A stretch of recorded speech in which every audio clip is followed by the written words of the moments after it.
Good afternoon, ladies and gentlemen, boys and girls, guys and gals, and all non-binary pals. It is Thursday, May 29th, 2025. It is a really warm, plus 30 degrees Celsius here in Toontown.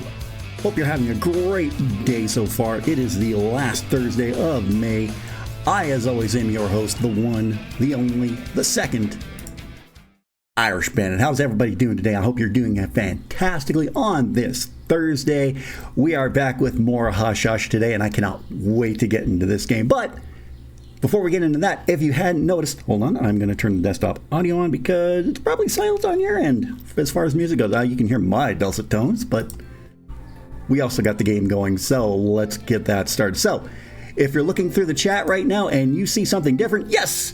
We have a Discord now, the Bandits Den, so you can join the Discord there, and you'll know when I go live. I'll have my schedule up, and yeah, it's a work in progress right now, but join, and I'll be updating it regularly. I'm going to be migrating my stuff away from Ryder's Discord, because I was using his for a while, but I think now that I'm streaming on a full-time basis, I should have my own Discord as well. Speaking of which, before we get into the game, just give me a second because I haven't gone live, or I haven't done the notifications in Discord yet.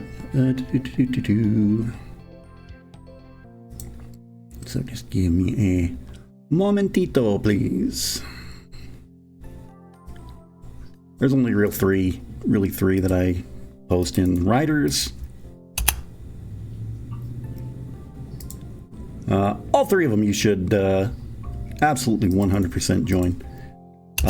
There's Ryder's Discord and mine, of course. Ryder's Discord, the Soka Discord, and Goth Songs Discord as well. So we'll do that. Fuck it. Let's put one for me as well. Schedule, sure.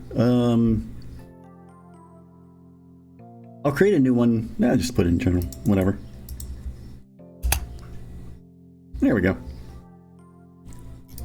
Okay, there we go. I am all set up and I am ready to go. So like I said, click that link and join the Discord. So, what say we just get right down into it? And before we do that, before we get into the game, let's go over the house rules. First and foremost, be respectful. 2, no backseating. 3, while this version is stream friendly, there still may be intense scenarios. Discretion is advised.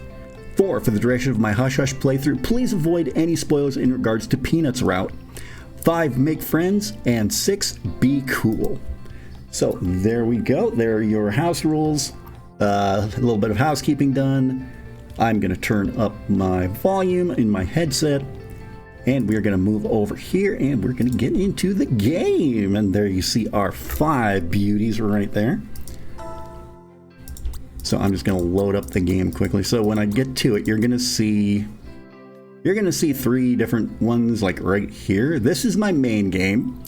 This one is for backup, and that one's for off stream, we'll just say. So let's go into the main game, and we are on July 16th afternoon. Let's get this all loaded up and ready to go. Okay, we've got... Oh, I know what we've got. We're not even gonna think about what we're doing next, because we're gonna go see Mio and go on our date with her at the vineyard. Arriving at the vineyard, you see Mio waiting outside, sitting on a fancy stone fence, swinging her legs back and forth. Cute! You manage to walk right up to her before she notices you. It even lets out a startled yelp when she finally does. Ah! Oh my goodness. Sorry. You startled me. Sorry, I was really deep in thought there, I guess. Unless you're a great deal sneakier than I thought. I'm a ninja. It's time you knew. What were you thinking about? I mean, who isn't these days? I'm Batman. You know, I've lived here for basically forever, and I've never done a wine tour. What's up with that? Hey, only you can answer that one, Mio. I mean, they drive you to the wine. They give you all the wine. This is a genius idea, and somehow I've been missing out. You're fooled. It's the only answer. Mine's okay. I'm more of a beer person. Yeah, exactly. Not the first time. Won't be the last time either. Same. Now, I Same. noticed there's no wine out here. So let's stop doing out here, and let's go in. I like that idea. You and Mio enter the lobby. It's a lot colder inside than out, as the AC seems to be on full blast. Hey, you know what that means. I'm not gonna say it, but you know what that means. Why is the world so hostile to ladies with chilly bodies? Half the places I go to shop or hang out, I feel like I need to bring a blanket. How's a cold-blooded girl supposed to make it in the world? I'll keep you warm. Apparently by moaning about it. I'll keep you warm. Are you saying I can give you the tauntaun treatment? Cut you open and wear you like a... Wow, I'm not gonna finish that thought. That joke sounded a lot less psycho in my head. Normally does when you think about Star Wars. Moving on. Once you make it to the tasting room, a sommelier offers you and Mio a glass of white wine. I know that word because of WWE. I probably would have messed that up first time if I'd never watched WWE and they didn't have that thing with Carmella and Reggie being her sommelier. I digress. A sommelier offers you and Mio a glass of white wine. She assures you both it's a fancy wine worth your time. Ooh, this one is good. I actually prefer whites in general because reds sometimes give me tummy aches and migraines. Ooh. And before you give me sass, I don't just mean the next day. So stow away those smart aleck comments I hear you brewing up. I feel attacked. Whenever wine makes me feel awful, I find more wine helps. That strategy only works for a little while for me. Before I'm waking up on my floor and realizing I've texted all my exes to tell them I miss them. Hey, look, wine. I'm gonna drink it. So, kidding aside, how's the vacation going? Half over, right? Are you on track for all the trouble you wanted to cause by now? Unlike yours, I'm a little behind. Yeah, not bad. I burned through cash, though. I'll need to find a better way to supplement. To be honest, some days I'm actually getting more sense of deja vu.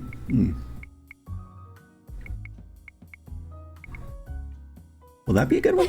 Yeah, that's a good one. Bastard. Don't be hating on all this. I know you like the shorts. I see you, Myron. Not wrong. Not wrong. As you and Mio finish up your first glass, the sommelier returns with the second. This one appears to be a rosé. Ooh, that's so pretty. I think I want to dye my hair this color. Do it. Do it. The sommelier jokingly reminds you that one generally spits out the wine after tasting into one of the right. I'll get it. The sommelier jokingly reminds you that one generally spits out the wine after tasting into one of the winery's many fine silver buckets. I think that might be against my religion. Tell you what, Thou shalt not waste wine. Legal counsel and take it into consideration. After the sommelier moves on, Mio rolls her eyes and smiles. Spitting out wine? Who does that? Quitters, that's who. Quitters and spitters. Probably people who don't want to be day drunk. And in the adult entertainment industry, those two are the same thing. Yep.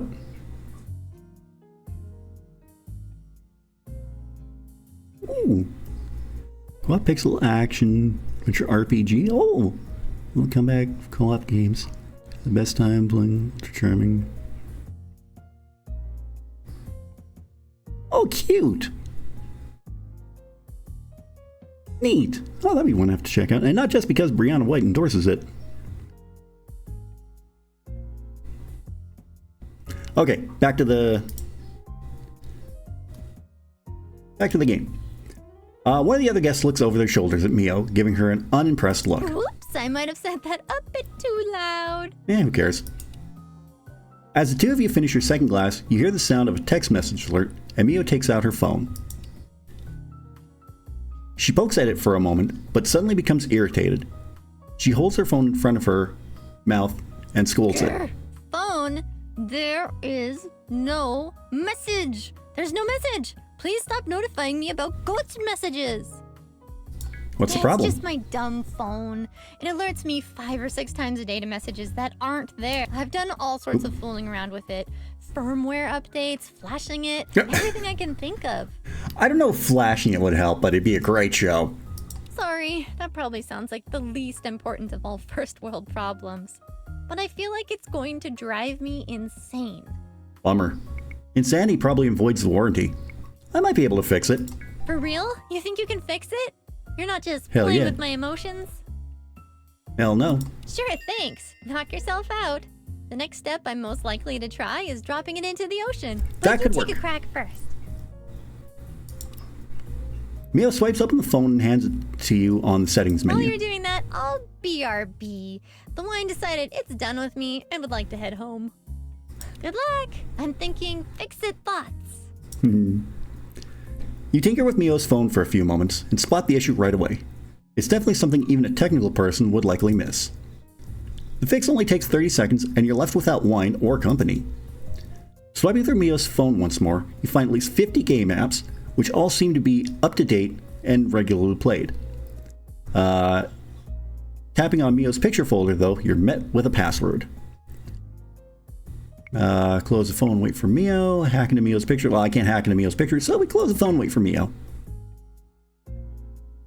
You wait, while also willing the sommelier to return. Mio practically jogs her way back, doing her best not to actually run, but her mouth is wide with happy anticipation. Hey! Hi. Did you do it? Is it fixed? It is fixed. You hand the phone back and nod gratefully. Oh my gosh, there are no new message pop-ups. You did it! Oh my god, you're my hero. I was seriously ready to drop this down a hole and swear off texting forever. I mean, I feel like I should bake you a cake or take off my armor to reveal my bikini or something. How does a well-adjusted adult show appreciation again? taking off your armor and showing your bikini. 100%. She kisses you on both cheeks and plants one on your lips. She rubs the back of your neck and smiles. Thanks. Aww. You're welcome. If you haven't guessed, Mio's my favorite. At that moment, the sommelier returns, noticing that your fancy spit bucket remains unused. She's slightly more hesitant to give you the next glass. Don't worry, we're professionals. Professional whiners. We wine all the time. The wine is so good, we're having trouble deciding how many bottles to buy. This pleases the sommelier, who happily hands you each a glass of red wine. Hold on 1 minute, I forgot to do something, so I'm just going to quickly come over here. Going to go to the just chatting screen, and I'm going to, yeah, just as I thought. Hold on. A app I have running in the background just decided to have a rainstorm. Don't ask. So I will mute that, and we will come back over here to the hush hush screen, and we'll get back into the game. This pleases sommelier, who happily hands you each a glass of red wine. Look at you. Smooth talking the wine gal into giving us the wine we paid for. Well, we haven't exactly paid for it yet, but... Okay, I've been waiting for a time to ask you some stuff. And now seems like as good a time as any. Ask away, sweet cheeks. I've got some difficult things to ask you about. Stuff I need to know before I can decide if this relationship can continue. Are you Okay. ready? This won't be easy, but we can get through it. I'm suddenly very concerned. Bring it on. You're already tipsy. How dangerous can you be? Do not underestimate my power. I have the high ground. I have the high ground, Anakin. I mean, wait, the low ground. The low ground? Is that what it's called? Whatever, I got a lightsaber, bitch. I'm not afraid of you. Okay, question 1. Which princess? Daisy or Peach? Peach. I mean, it's right there in her name. Daisy, obviously. Whose voice do you prefer screaming your name? Bowser. I really hope you mean Bowsette or whatever. Yes, Bowser. Actually, I was thinking of dressing up as Bowsette for a stream the other day, but looking at the cosplay, I mean, I wasn't super comfortable with the resemblance. Let's put it that way. Okay, here's a trickier one. Okay. In Odoroku Bakari na Majiku Sakana Senshi, there's a scene where Sumi tries to seduce Kaito at the Donut Festival.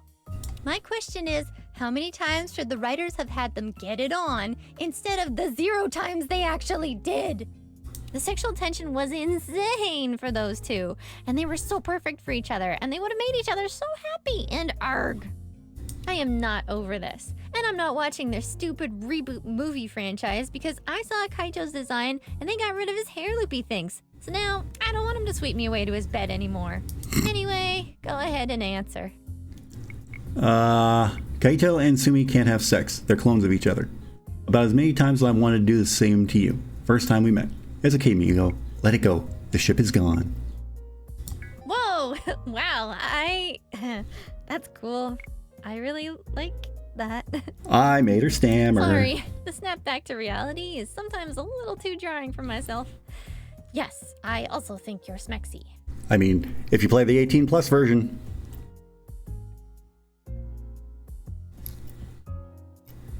All I'm saying. What was the question? Never mind. I can tell I only asked it because it was something upsetting and I needed to vent. The sommelier returns and Mio quickly chugs the rest of her glass. You're feeling a slight buzz yourself at this point, and the fourth glass seems taller than usual.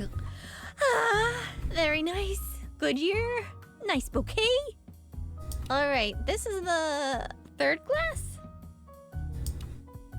The sommelier looks slightly alarmed at this point, but gingerly hands each of you one last glass and informs you that it's an ice wine. Ice wine? Like, this wine tastes really ice? Boom! Got him! Like nice, but ice. The sommelier says that she'll fetch some crackers and leaves. Well, I forget the rest nope. of my questions. Did you have any questions for me? Maybe something nerdy to make me feel better about my personal interests? What's your favorite anime? Which anime do you feel is most like you? That's a good question. You know, there's this one anime I just finished watching that I haven't been able to get out of my head. The anime is called Doki Doki Gaia Senki DX3. Sorry, I was just checking my list. Alright, on with the show. And it's probably not actually my all-time favorite. Let's just say it's my temporary favorite. My summer fling, if you will. Haha, nice. It's a yandere story about this boy who discovers that he has the power to kill people with his mind, but only if he's kind to them.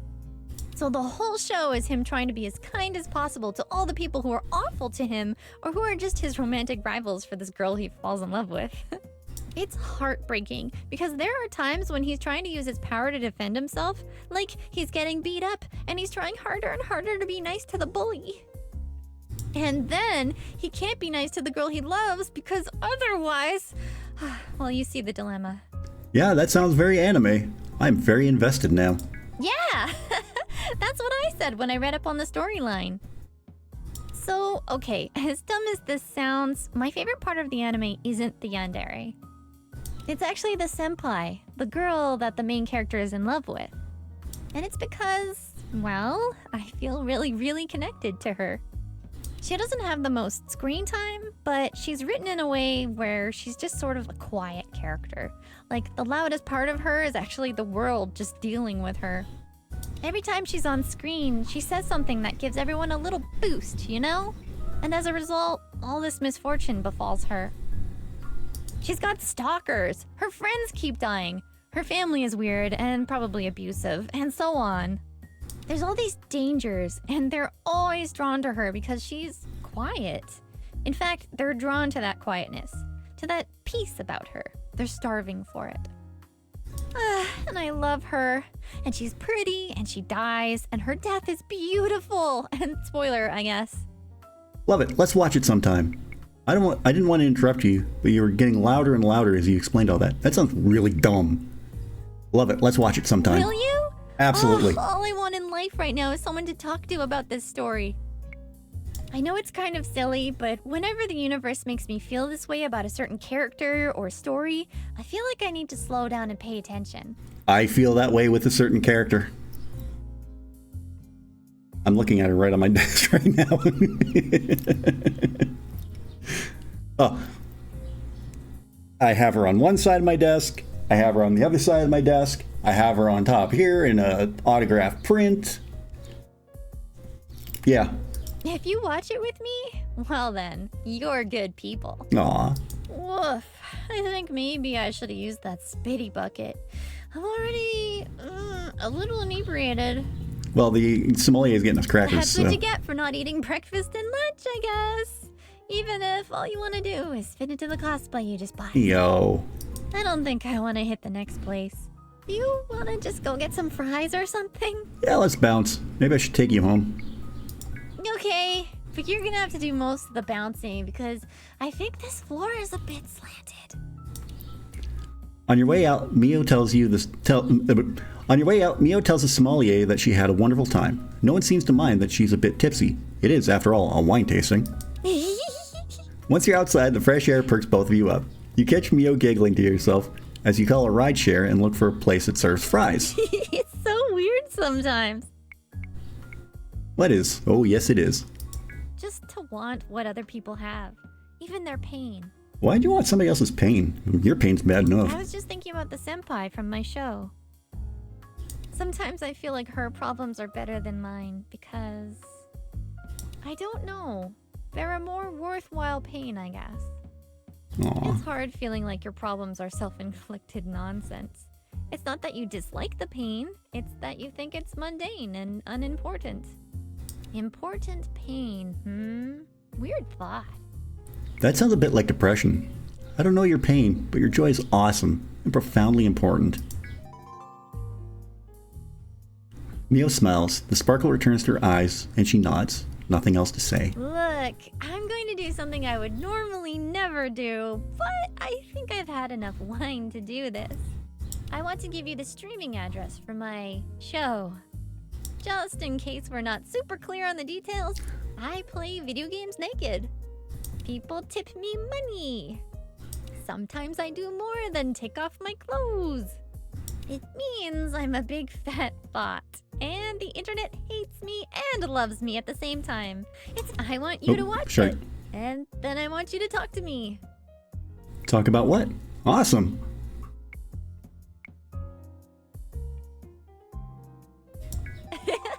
Yeah, it is. Okay, good. That's a good answer. I mean, I don't get quite as heated or opinionated on stream as I do in real life, but you get to see boobies, so everyone is happy. I mean... Just watch it, please. I need someone else to know. Someone to talk to about it. Will you do that for me? Yep, I'll think about it. Yep. Thank you. I know You're how welcome. weird this sounds. And I know the wine probably isn't helping. Or it's helping a whole lot. I don't know. Either or. Mio is quiet for a while as the two of you wait for the rideshare. She plays with her hair and bites her bottom lip in a way that's kind of sexy and sad at the same time.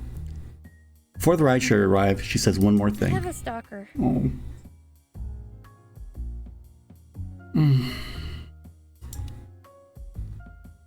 Mio seems to freeze after saying it, looking at you side-eyed. She literally holds her breath until you respond. You... what? Like right now? Nearby? Wait. It's not as bad as it sounds. Probably. There's this guy, or gal, I suppose, that follows my stream. Yeah, you don't know which really. They've Not right donated now. a lot of money to me over time. Every time I auction off a make me do anything stream, they always buy it. They've sent me a lot of emails. Emails asking to meet me or to talk on the phone. You haven't said yes, have Those you? ghost messages you fixed? Every time they went off, I thought maybe this was it. This was the stalker finding me. It's sort of maybe why they were driving me crazy. You think you should call the police? And that's why you're thinking about stopping? Why are you telling me this? Well, yeah, I think about it all the time. But it hasn't quite gotten bad yet. I mean, you're already saying they're a stalker. It's kind of bad already. It's just another thing I needed to tell someone. Well, I'm glad you told me. I remember when I played this on my YouTube stream, I just broke down crying. Like I almost did here, but... oh, baby. Maybe that wasn't a good thing to say, but it's what I was feeling at the time, so I don't regret it. When the rideshare arrives, Mio actually squeezes your arm before getting into the car. I think I'm actually going to walk home now. It's really nice out, and I don't live far from here. I just need a walk. I got a lot of thoughts in this silly brain. Do you want to take the rideshare? I can walk. No, I would much prefer to walk right now. Thank you. Okay. Mio leans over and kisses you. Mwah. See you later. You bet. Thanks for everything. Don't watch Doki Doki Gaia's Thank You DX3 without me. Absolutely not. I'll know, and I'll cut you. I know you will. I'll text you the website for the stream. Bye. Bye. I talk to them like they can actually hear me. Mia walks away and the rideshare takes you to French fries. Yay, French fries! Oh, her affection level's up. Lovey-dovey, rank A date. Good. I'm happy with that. July 16th, evening. Why is Peanut at my home? Okay, what else have we got coming up here? Oh, we got nothing else coming up. Oh. Okay, let's have a quick look through all of our girls here. Okay, L, we have 2 dates successfully completed, 2 secrets. Hold on.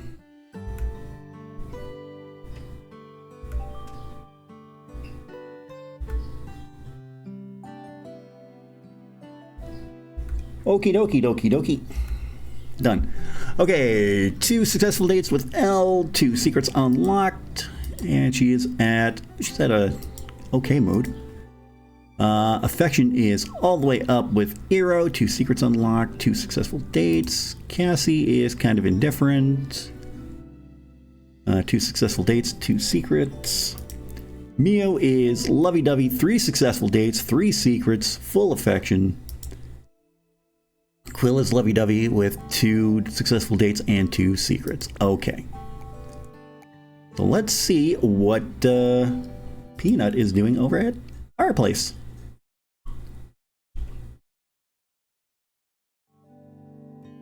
As you're getting cleaned up for the party, your doorbell rings. You hear Quill downstairs hiss and run into your bedroom to hide under the bed. Wrapping a towel around yourself, you proceed downstairs and peek out the window. Just as you do, you see a black car parked on the street flashing its lights at you, then sped off. You open the door and find a small wooden box. It's finely made with polished black walnut and brass hinges. There's no markings save for a carving on the lid that reads Coget Ame Ante Thronum. You open it.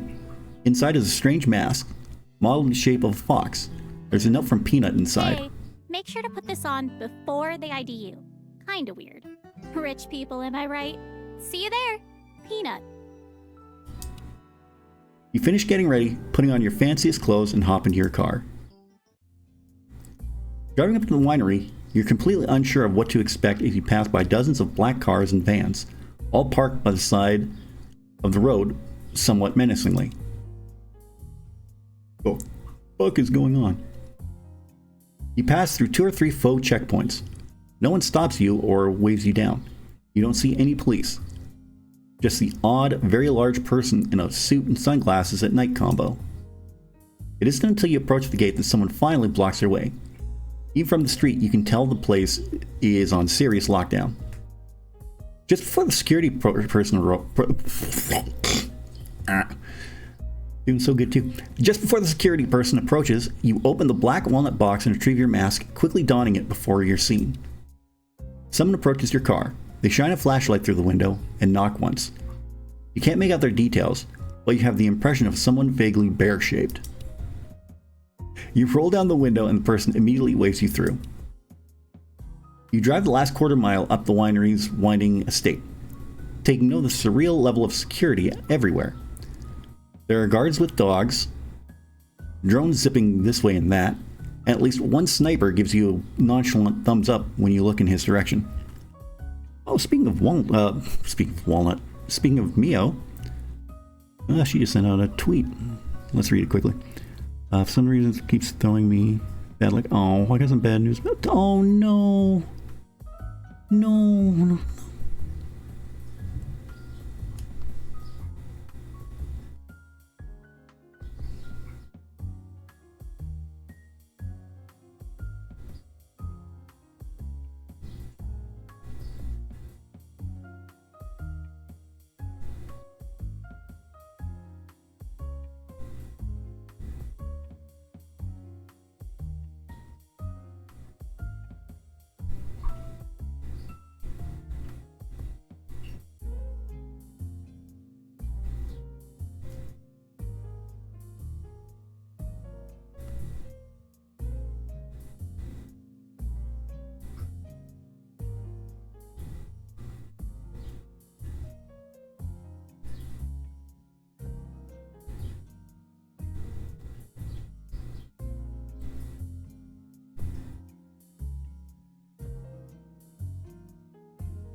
Oh. Okay, well, sending so much good vibes and love to Mio. Something is up with her dog, Tessa. Don't know what yet, but sending her all the love, all the support, because we love her. We love Mio here, so let's continue on. You pull up in front of the winery. A valet quickly comes and opens your door. Hey, the Aston Martin is getting detailed, so this is a rental. You'll address me as Foxy and nothing else. Toss keys to the ground.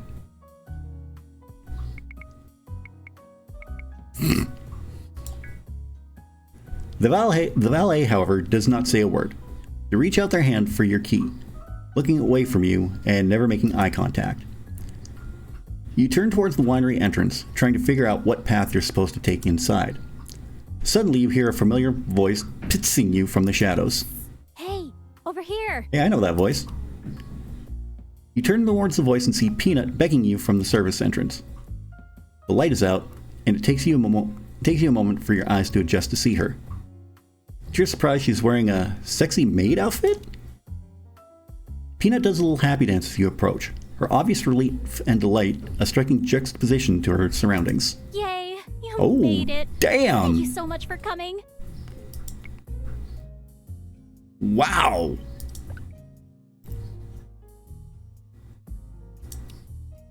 She gives you a hug. The thin lace of her outfit is a silky caress on your skin, and her smile beams as she takes in your mask. You look so good. That mask looks amazing on you. Which is good, because I've already seen a few in here that are a bit too culty for my taste. Peanut, what's going on? Look who's talking. That outfit was made for you. Call me Foxy. What shall I call you? You know, I said that exact thing when I first tried it on today. Brain twins. I said it to someone on the catering team, and they just gave me this look that said, no to that. And it broke my heart a little. Well, I'm saying yes to it. So you have already made my night. I need that as a sound. Peanut takes you by the hand and leads you into a hallway somewhere in the basement of the winery. Come this way. There's actually an extra layer of security just inside the party, and I'm not 100% sure, but I think you need to know a secret word. Once you're past that, though, no one knows anyone. You're not going to be bothered. This is a real hush-hush event, I guess. She said the thing. She said the thing. This seems extremely unusual for a summer job. I knew I'd get it eventually. It's true then. The rich just don't party like we do. Still not sure how you got me in here. Oh, that part is easy.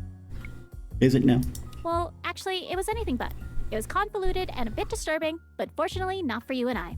For other people. Well, that's alright then. Anyway, here's the situation. See that mask you're wearing?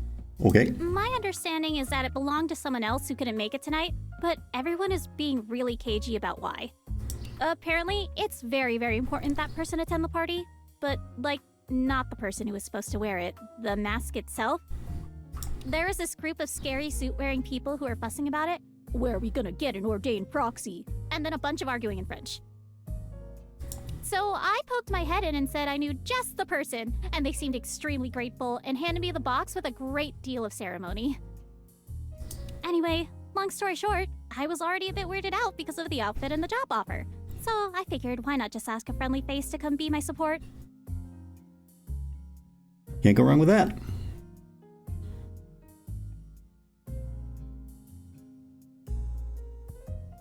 Ta-da! You're here. Ta-da! Awesome. This sounds like I could get into an utterly insane amount of trouble if I'm caught. Cool. Sounds weird and kinky. I'm in. Surely this will not be a night we come to regret. Surely this will not be a night we come to regret. Surely. And just to give us an extra boost And of don't call me potential Shirley. bad luck, I'll come right out and say, what's the worst that could happen? Oh, good lord, Okay, Mia. the party is just through Peanut. here. Last chance to bail. Hell And no. Please, don't feel any pressure. I'm seriously not all that nervous now that I'm actually here and not being expected to dance on a pole or whatever. What?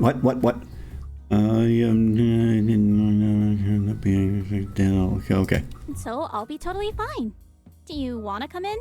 I'll do my best not to hide behind you the whole time.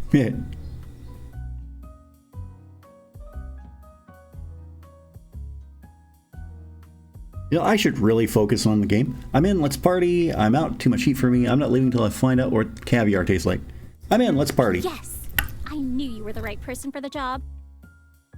And by job, I mean helping make sure Peanut isn't hunted for sport or part of a mass sacrifice or whatever it is crazy rich people do. I mean, I've seen movies like that before. Hooray! Party time! Hey! Okay, Excellent. Peanut leads you through a black curtain separating the service hallway from the rest of the party. You enter a sort of lobby area. There are security guards in here too, only they're all much fancier dressed, and each one is wearing a mask, albeit much less fancy than yours. One of the guards looks in your direction, and Peanut gives an embarrassed little wave and rolls her eyes. Duty calls, seems to imply. The guard nods, then turns to you. Confidently join the party. You don't even acknowledge the guard, instead pulling Peanut to your side and kissing her softly on the cheek. Peanut giggles, immediately understanding your gesture. We are going to miss the party if you keep pouncing on me. And that's bad how? The two of you slip past the guard without a hint of protest from them. Entering into the main dining area, you are shocked to discover the sheer opulence on display. The normal twinkling lights of the vineyard still decorate the rows of wine grapes with a humble beauty, but all around there are dry ice-covered statues, centerpieces made of classified documents, gold-foiled candles woven by jewel-encrusted bees,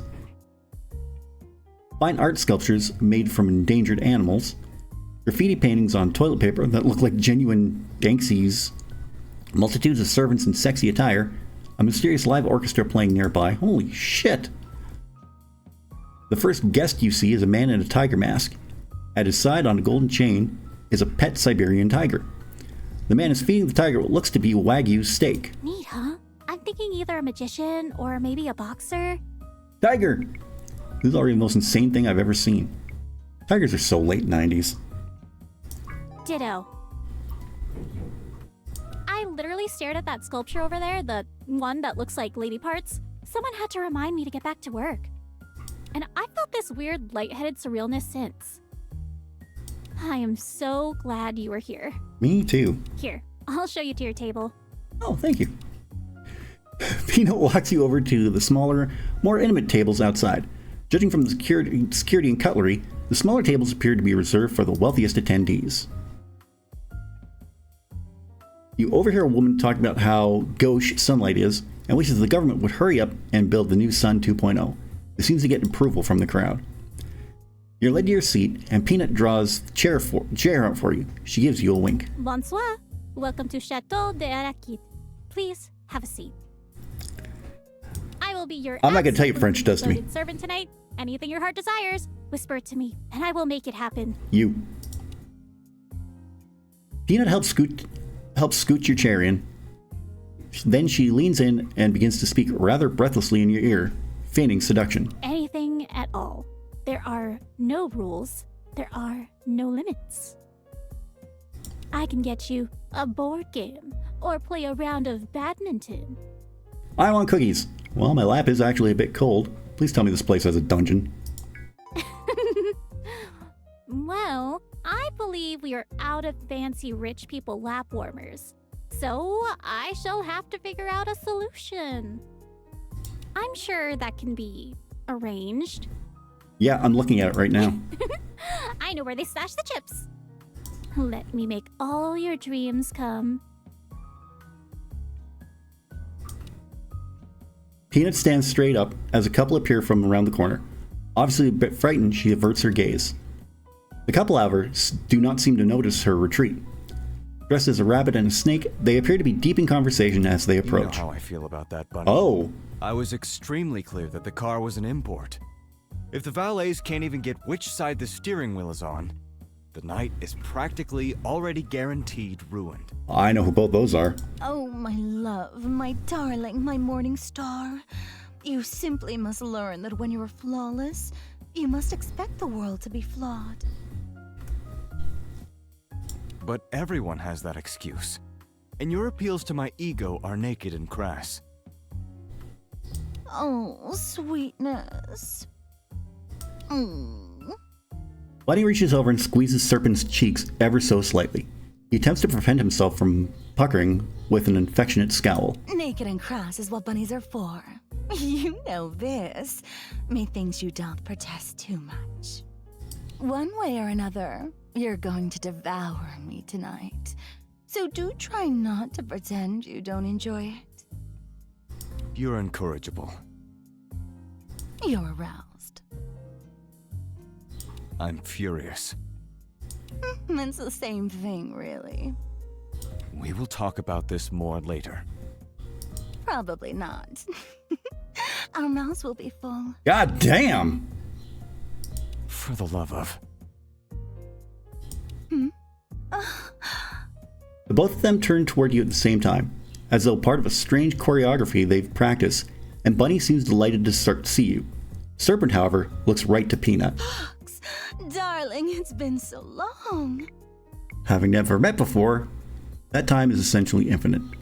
Serpent, Bunny, good to see you. I'm certainly my other senses would like to get involved. Have we met? Oh, I like this one. A bit of the visceral, a bit of the virtuous. I love it. Serpent, my love, say something to this passionate fox. I want them to like me. I mean, the way you're talking is already doing it for me. Charmed. Oh, okay, Serpent, yeah, I know. It's very easy to see who that is. Oh, phoo. You are ruining everything. Quite the feat with a single word. It is the best word. Now, she is not Poor taking little any of fox his shit. here. You're scaring them away. Foxes should be scared of snakes. And they should eat rabbits. Darwin would be thrilled with this conversation. Excuse me. Serpent approaches Peanut and whispers something to her. Her eyes snap open and she looks to him slightly shocked. Oh, yes. I mean, oui, monsieur. Please. Excuse us for a moment. I must speak with this... maid. You make her cry, you're gonna get 5 across the eyes. You give Peanut a look and she gives you a quick, it's okay thumbs up. She and Serpent take a few steps from the table. Bunny stands by her seat and clears her throat. Kick the chair out for her, get up and help her with her chair, stare at She stands, walk over and pull her chair out. Bunny leans over to you and kisses both your cheeks in gratitude, then sits. I think it's almost a polite thing to do. Who knows if I could have figured that out? Wow, I mean, it's not that hard. I must say, this is a special treat. There's one thing I cannot stand about these cabal parties. It's the repetition. You are new, little fox. Oh, my favorite thing. Hopefully, I am at least one. This is my first time. Be gentle. Yours. Where did your snake friend go? You're definitely one of my favorite things. You have a beautiful woman bunny ears, and I can barely control myself. Oh, you flatter me. Please keep going. If I kept a glimpse of their ankles, heaven help me. You are a naughty one, aren't you? If I keep going, you'll keep coming. Oh, damn! Ooh, how can a bunny possibly resist the promises of a fox? Especially when the promises are so poetic. What's going on in that foxy mind of yours? This is my first time. Be gentle. Where did your snake friend go? Serpent? Don't worry about him. I believe he recognized the waitstaff. He had that look about him. Cute little maid, too. Even in that getup, she positively glows with girl-next-door wholesomeness. Knowing him, he's probably got some unusual request. His chair must be aligned true north. The crackers must be crumbless. Do you think he'll be unkind to her? I would hate to see it. You don't seem jealous with him sharing his attention. I hope she keeps him for a while. I think I prefer the present company. Oh, but I am absolutely envious, I'm afraid. Perhaps I shall find revenge in an unexpected tryst later this evening. You are staying for the evening, aren't you, little fox? What else is going on in that foxy mind of yours? This is my first time. Be gentle. Oh, darling, I am Bunny. I am as gentle, nourishing, and breedable as they come.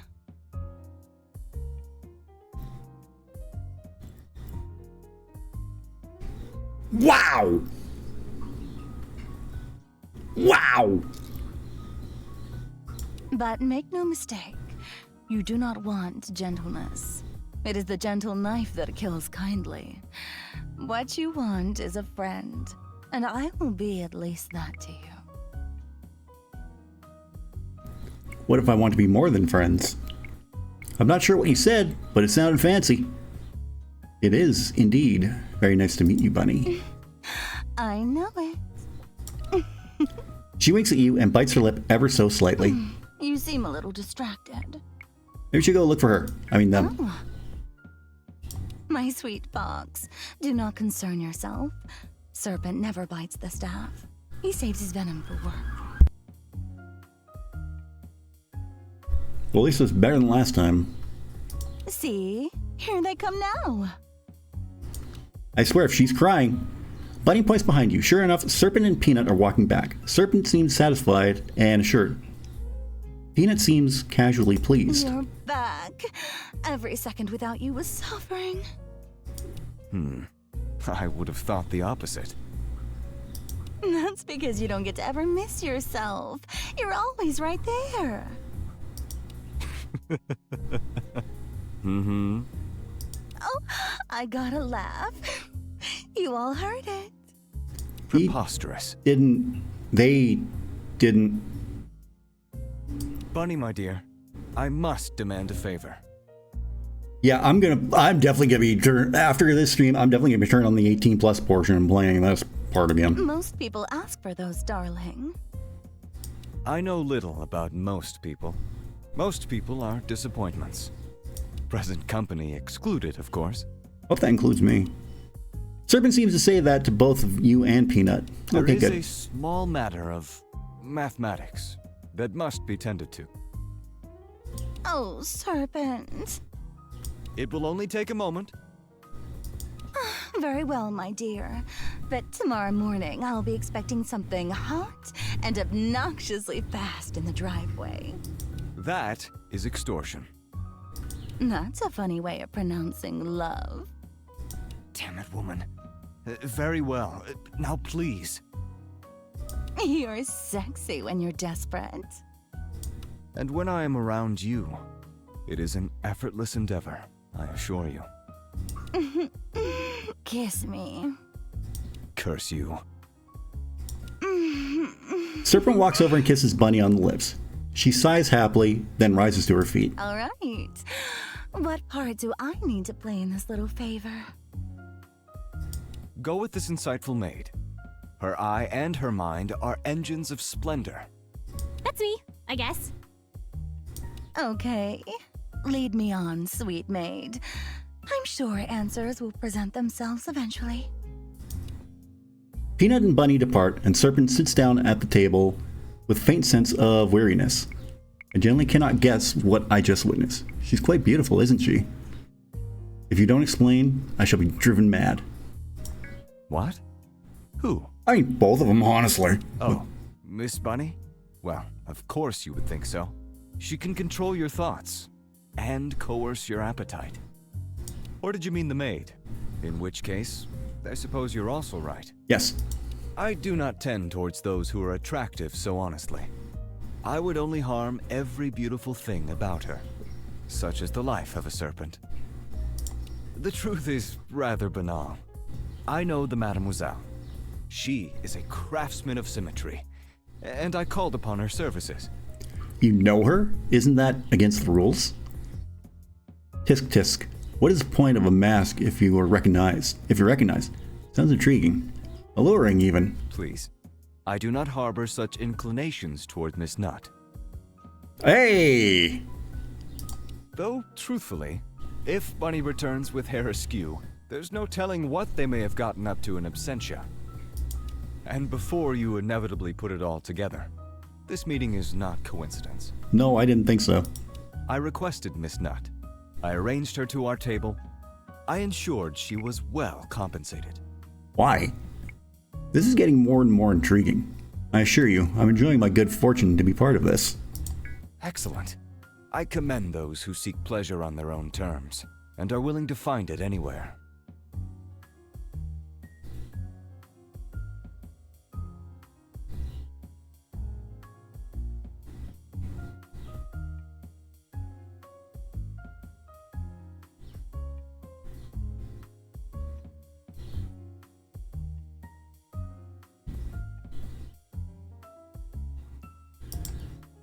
Oh, here we go. You stare at Serpent, somehow aware that this will bother him the most. He sips rather disdainfully at a glass of water, noticing your gaze. He seems to resign himself instantly to your presence. Very well. I shall tell the story, lest the still beating heart beneath the floorboards drive me mad. You may not Telltale believe heart. it from her appearance, but our maid is in fact a scientist. I believe A it. woman of keen eye and precision. I'm afraid I was distracted by her enormous eyes. This party really does have everything. Good. Because I know it. Well spotted on your part, if you took notice before you were told. Since engaging Miss Nutt for some topiary consultation, I've been somewhat obsessed with her methodology. She corrected a bit of asymmetry in my estate's headwork, I helped. which impressed me mightily. I helped with it. But ever since, I feel like I am noticing more and more asymmetry. Like the world is... The world is what? Excuse me. I went somewhere else for a moment. It is strange, and I shall confide in a fox and make it stranger still. I have a persisting feeling that the world is against me. Twisted and I broken. mean, I feel that every day. I ain't gonna lie. I feel that every goddamn day that the world's against me, but I still move forward and go on with my life. But, you know, I do have some great things about my life as well, so. And I have reason to believe it as well. And there is something in the manner of Miss Nutt that has, perhaps, given me a glimpse of restoration. It is hard to describe, and I am doing a poor job of it. Some people can just make you believe things can be better. It's never too late to swim back to the surface. That must have been one hell of a hedge clipping she did. Some people can just make you believe things can be better. Yes, I cannot tell if it is a curse or a gift. A great man once said, "Every curse is a gift. Every gift is a curse." Garth Brooks. It feels like both. And it feels like more so. Oh, hey, my frantically motivation searching went for up the by fading light. 5? Not sure where to look before you cannot Hell yeah. look Oh anymore. my god, my suave is up to 64. Shit. At that moment, Peanut and Bunny return. We're back. Hi, getting in trouble while you were gone? Yes, my darling serpent. Stop your conspiring and look upon your bunny anew. Bunny does a little spin as though showing off her dress. Serpent rushes to her. Yes. Yes! It's done. It's fixed. What in all the hells was it? Can you guess? I have no not idea what's toy going with me. on, but Tell me I at am once. extremely aroused. Ask your cute little maid. Oh, okay, well, I'm not sure if you really needed my help.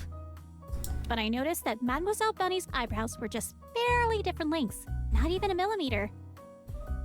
In terms of margin of error, barely noticeable, but not... But not perfect.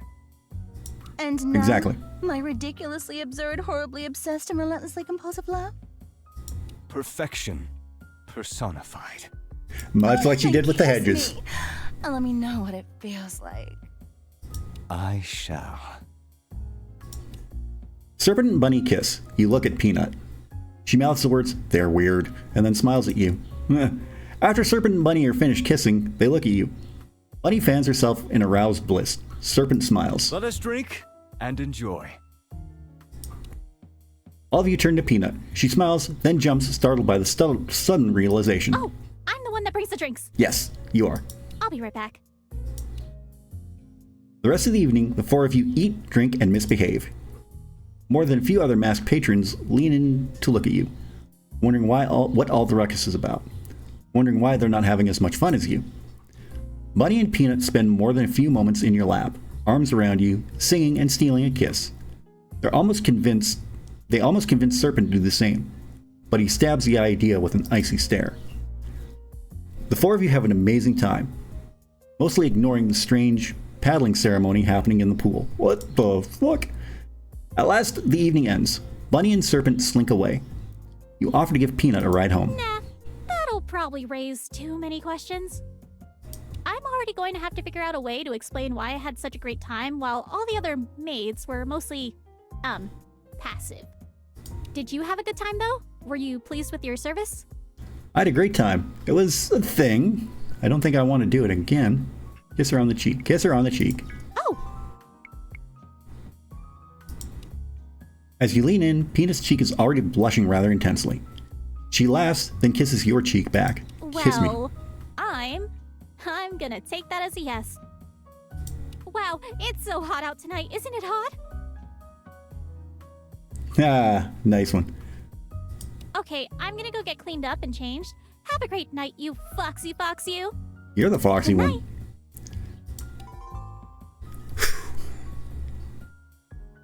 Peanut blows you a kiss and heads back to the winery. I think I need a cigarette after that. You go to the valet, get your keys, and drive away with no one saying another word to you. You have a lot to think about. Tonight felt very strange, and you have a sneaking suspicion as to the identity of Mr. Serpent. Oh, yeah, oh. The twisted world, broken against him. What does it all mean for you? Are you pulling at threads you shouldn't be? Oh, all my skills went up. Oh my god. Hells yes. Look at that. Well, you can't really see that because my can box is in front of it, but I can assure you it's really good. Right now, Lucky is my lowest one at 36.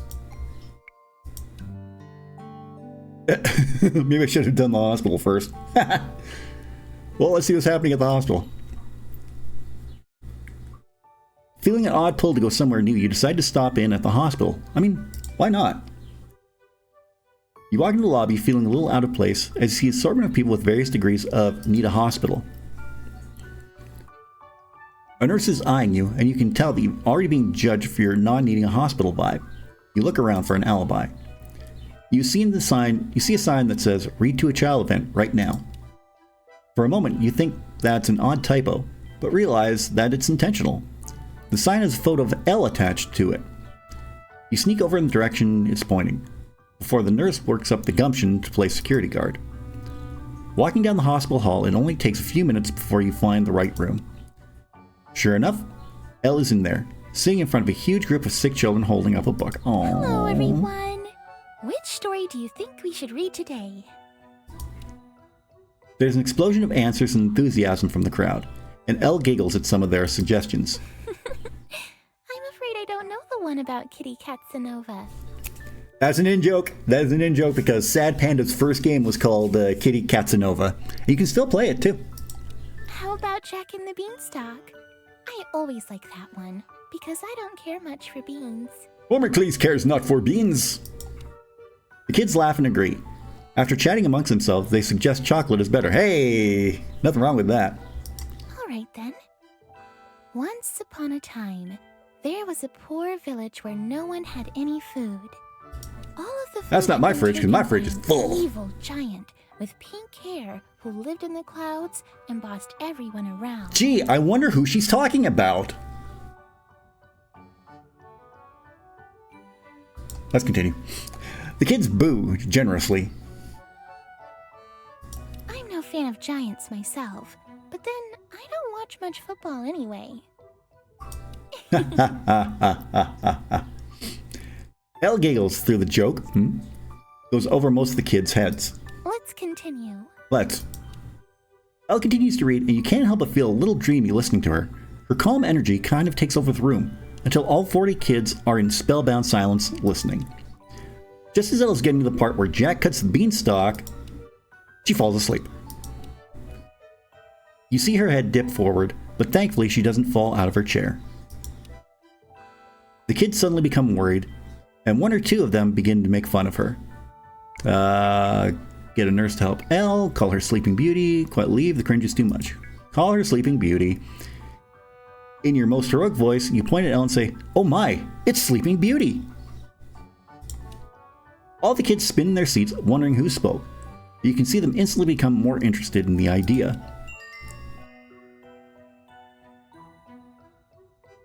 The whisper, is she really Sleeping Beauty? That should have been a question, but... Wow, Sleeping Beauty! I knew she was Sleeping Beauty the whole time. Well, they're not wrong. After a solid and somewhat tense 2 minutes, Elle stirs again. She realizes quickly that she had a spell, but she's greeted with 40 inquisitive children asking if she is indeed Sleeping Beauty. You see her smile, and she has to dab away a few tears. Well, I'm not sure. I'm at least sleepy. And you are a beauty.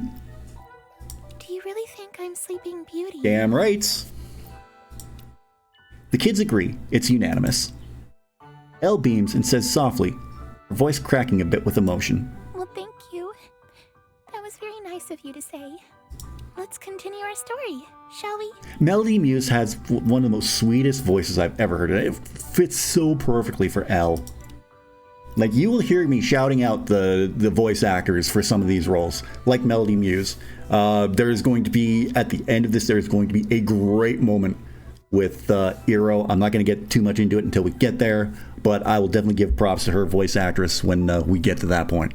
And Morgan Long, Mio, I have to shout her out. She did such an amazing job in this game, but we'll get into that when we get into the most important part of Mio's story. Night. I don't know if I read that, but... Okay, oh my god, look at these levels. 47 for motivation, 43 for Texas, 70 for suave. We're gonna run luck, though. 2 levels up. But damn, that whole thing with Peanut and Serpent, I think if you've watched this long enough, you know who Serpent is. I definitely know who Serpent is. There's music on the radio and things seem oddly peaceful. You only feel a little tired this evening, but you still fall asleep quickly. July 17th. Who went live? Oh, that's who went live. Your alarm goes off. Someone is reading off horoscope. Beware of doing anything reckless today. Dirt is on the menu. We'll go do another modeling job. 5,000. I think at some point I'm just going to not worry about skills. Okay, we got Peanut, Mystic, and Eero. Hey, good morning. I hope you had a great sleep. So, that party was pretty crazy, hey? I'm still not convinced it wasn't a dream. Felt pretty tame to me, actually. I'm still not convinced it wasn't a dream.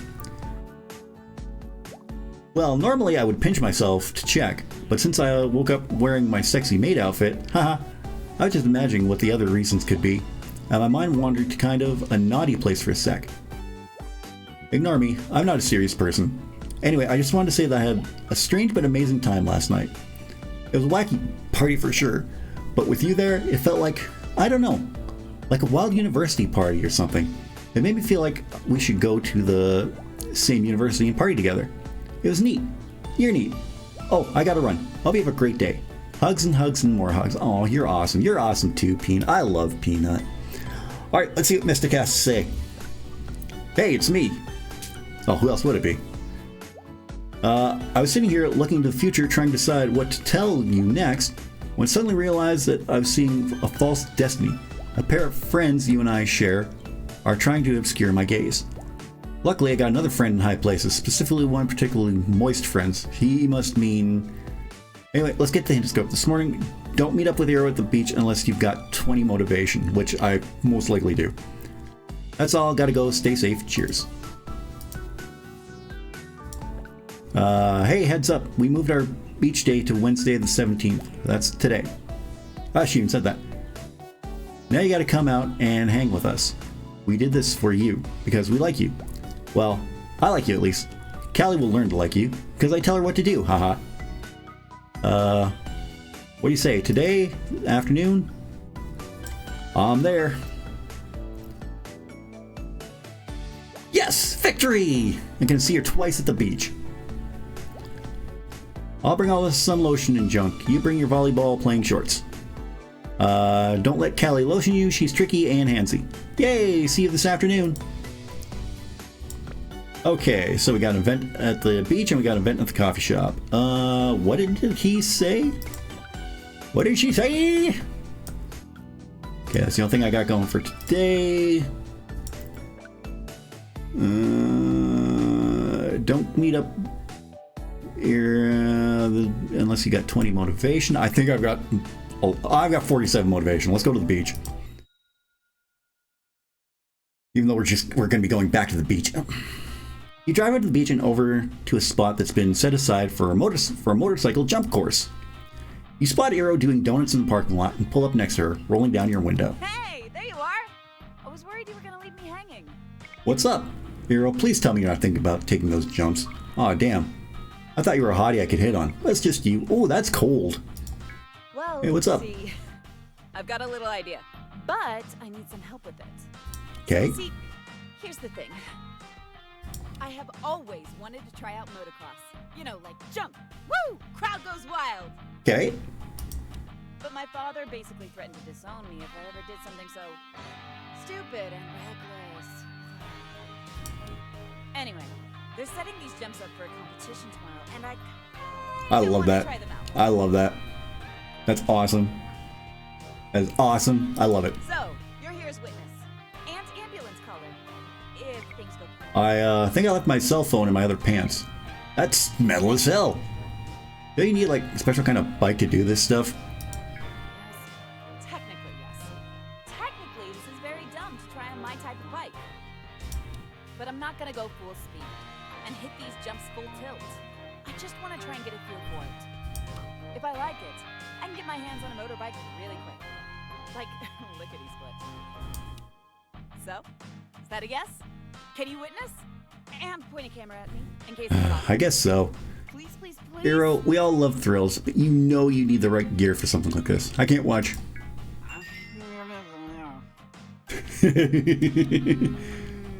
Yeah, you're right. I once tried free climbing without properly learning the right techniques and got stranded on a cliff. I almost fell a bunch of times and needed to get airlifted out. Arrgh! I just really, really wanted to try it. But you're right. I don't want to smash my pretty face. Exactly. Look at that face. Look at that face. How pretty is that face? Let's go. You're gonna hear me say great things about all these girls, so yeah. Ice cream. I got ice cream in the freezer. Motivation up by 5. Oh shit, yeah. You and Eero indeed go and grab ice cream, and something tells you that you've only narrowly avoided disaster. Afternoon. Okay, we need to go grab coffee. Peanut, Mio, and Bonnabelle. Oh, beautiful. 3 of my favorites. Hey, are you around? I've got something sort of important to ask you. Yeah, what's up, Peanut? A little busy at the moment. Can it wait? Yeah, what's up, Peanut? Oh, wow, you're there. Well, where else would I be? And now you're waiting for me. Yep. I think when I go on break, I'm gonna grab a little bit of ice cream. Grab myself I bought like this instant iced coffee stuff. I'm not a big fan of instant coffee, but this stuff is actually pretty good. And I bought some like Bailey's Irish Cream Creamer. It's non-alcoholic, unfortunately, but anyway, I'm gonna wait until the whole thing's done because, you know. Oh well, there you are, and now you're waiting for me to say what's on my mind. Oh gosh, actually, never mind. I just forgot what I was going to type. How embarrassing. You know me, silly little Peanut, always forgetting stuff. Have a great day. Peanut, tell me. It makes it easier, and I completely adore you. Makes it easier, I completely adore you. You do? Absolutely. Oh gosh, it does, maybe. Here goes nothing. Do you want to go out with me? Absolutely. Like on a date? Yes. Yes. There's only so many times I can say yes. Like a date? A real date? Please say yes. Intriguing. Tell me more about this date. Peanut, I'm flattered, but I'm already spoken for. No, this is what I've been looking forward to. I mean, haven't we already had a date? I'll check my contacts later. Very well, must inform you that each moment I continue to communicate, the likelihood I'll say something off-putting increases exponentially. I was going to try and say this in person, but I'm afraid I've chickened out and opted for the text-based reveal. I really like you. Over the last couple of weeks, every time we've gotten the chance to hang out or do something together, I've started getting really, really strong feelings. I've done my best to ignore them. I don't want to put our friendship at risk. And it's also overwhelming. But this really special thing happening, a meteor shower that happens every year. And I would love to watch them with you, together, and maybe we see what might happen if we're together under the stars. Do you want to? I would love to.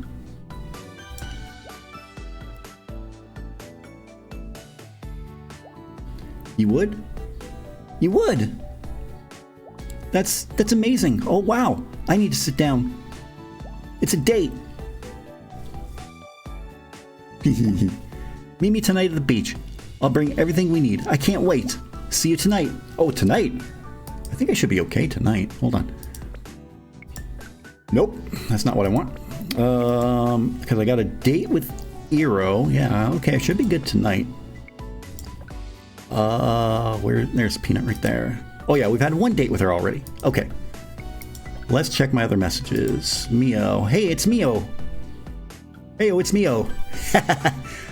I just wanted to thank you for the winery date thing. It was fun and special and fancy, and I loved it. I didn't get too carried away, haha. No, you didn't get carried away at all. Wine has a seat of power in my heart. Iced coffee has a seat of power in my heart too, so I feel you. Anyway, just thinking special thoughts about you and wanted to let you know. Looking forward to our next get-together. You're cool. I like your face. I love your face. Okay, I'll stop blowing up your phone. Laters. Like, I mean...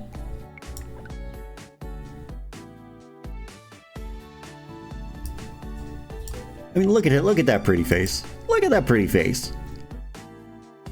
We got 3 successful dates completed with her. We're about to go on a successful date with Eero. Oh, I shouldn't jinx myself just yet.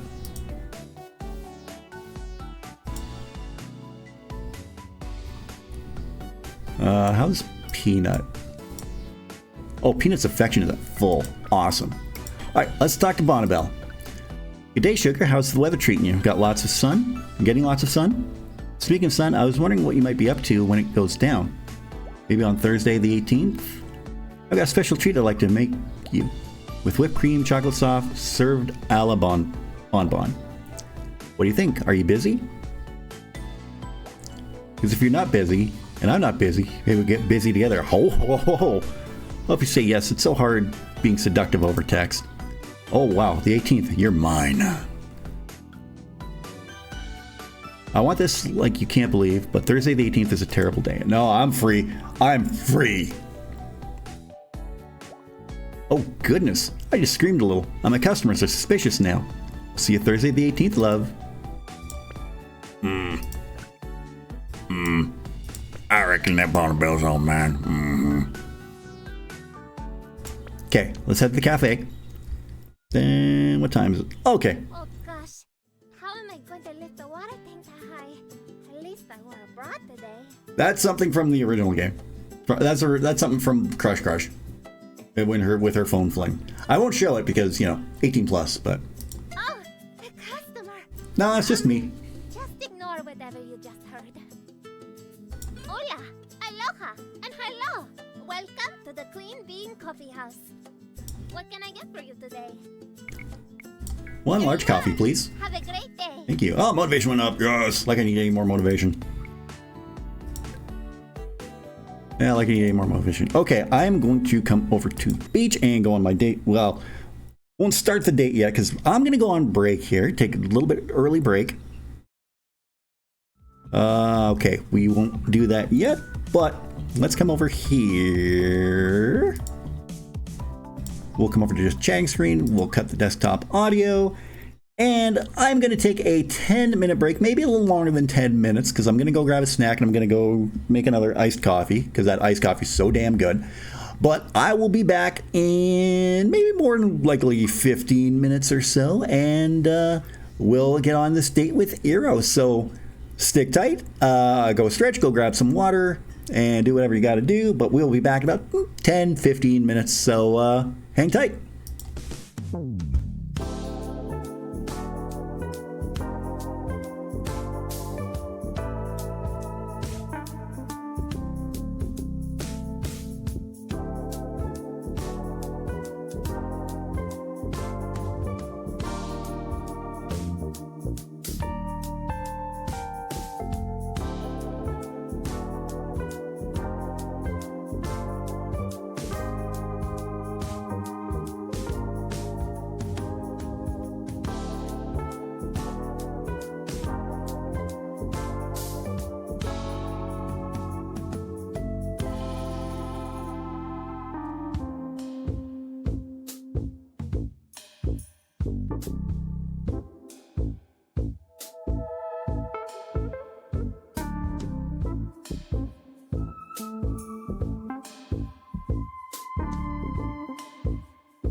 All right, we are back at it. Oh, wait a minute. Hold on. Whoops. Okay, now we're back. Let's go over to Jess chatting screen. Hi again, everyone. Hope you had a great break. I got a refill on my iced coffee, Irish cream iced coffee. Oh, so good. All right. Oh. So I've got the Discord up and running.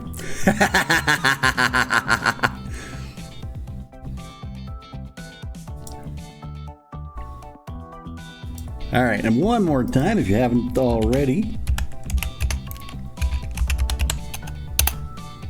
you can join the Bandits Den right there at that link. So join, hop in. It's already got hopping with a few people, so you can join over there if you're not already part of the fun. All right, let's hop back in and let's get on our date with Eero. So we will go to our Hush Hush screen. We will bring Hush Hush back up. Let's make sure we got desktop audio going. We have got desktop audio going because I'm bad for that. Now let's jump right into it. You arrive at the beach. You're relieved to see a little less busy than normal. The throng of pale, sweaty tourists sitting shoulder to shoulder has been mostly replaced with more eye-catching beachgoers. Grabbing your gear, you make your way to the north end, where Eero said the waves were the sickest. You spot Callie and Eero out in the water. It appears that Eero is trying to teach Callie how to surf. You can barely make out their voices over the surf. You're just my microphone. To let go at some point, Callie. You need to learn to fly, little bird. No!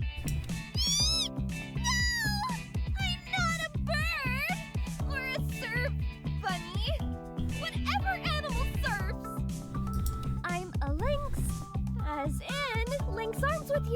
doesn't let go. I like that one.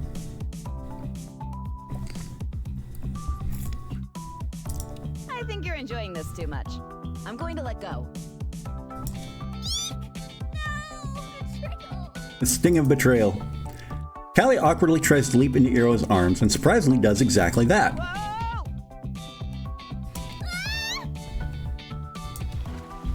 For about 2 seconds. Then the two of them fall into the water. When they surface once more, they're both laughing. Eero splashes Callie, which seems to make both laugh harder. That's when they spot you. Hold on, I just need to check something. Oh, it doesn't look like that was in my...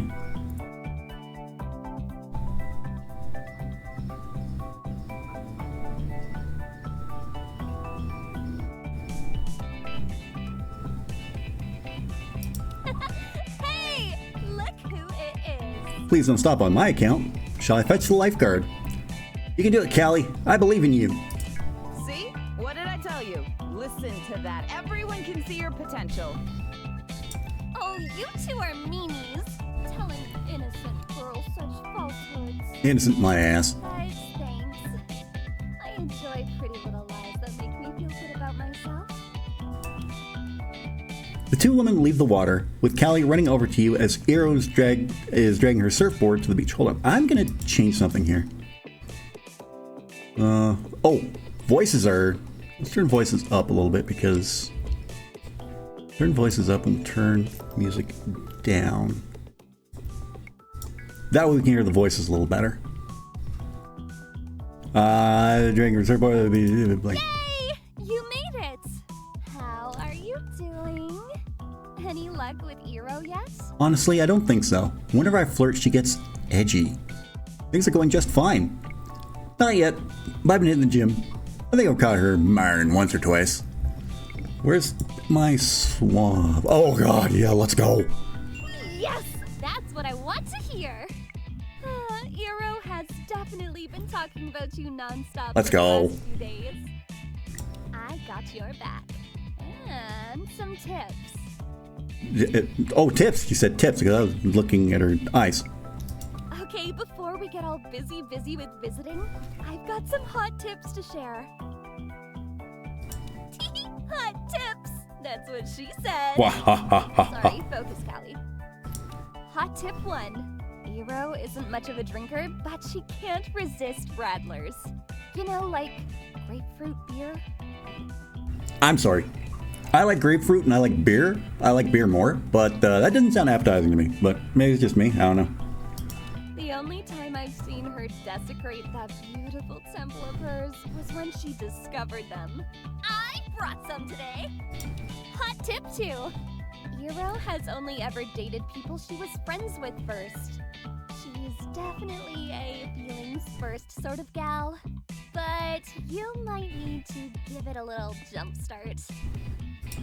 It might help to try and make her a little jealous. Let me know if you need help with that. I am always willing to make out with people in the name of justice. Hot tip 3. Eero loves to wrestle. If you want things to get fun and physical, challenge her honor. Okay, got all that? You're a unique friend. You're a unique friend. Pinned to bed, lots of wrestling. Got it. Excellent! Sounds like my to-do list for the weekend. All right, game on. The game is afoot. Guys, come on! Stop whispering about how hot I am and get your butts over here. I'm lonely. I mean, Eero isn't wrong. Like, goddamn. Mio, could you have made her any sexier? After Eero and Callie dry off, the three of you decide to play a round of volleyball. Eero insists on taking both you and Callie on. She makes fun of your feminine hips and calls Callie's balloons. They do get in the way of spiking. It's okay. They're nice. You look nice. Ooh. Thanks. I mean, they did used to date. Now, are we gonna do this? Big talk from a big mouth. Let's throw down. Come on, Callie, we got this. Her overconfidence will be your downfall. I could beat the shorts off you both. No competition. Oh, whoa. Better call bylaw because someone just shit on the beach.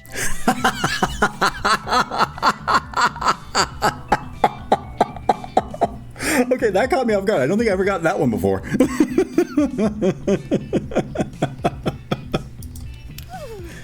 I get goosebumps whenever you talk rough and tumble. Down, girl. Exactly. All right. Callie, you're with me. Let's do this. Game on.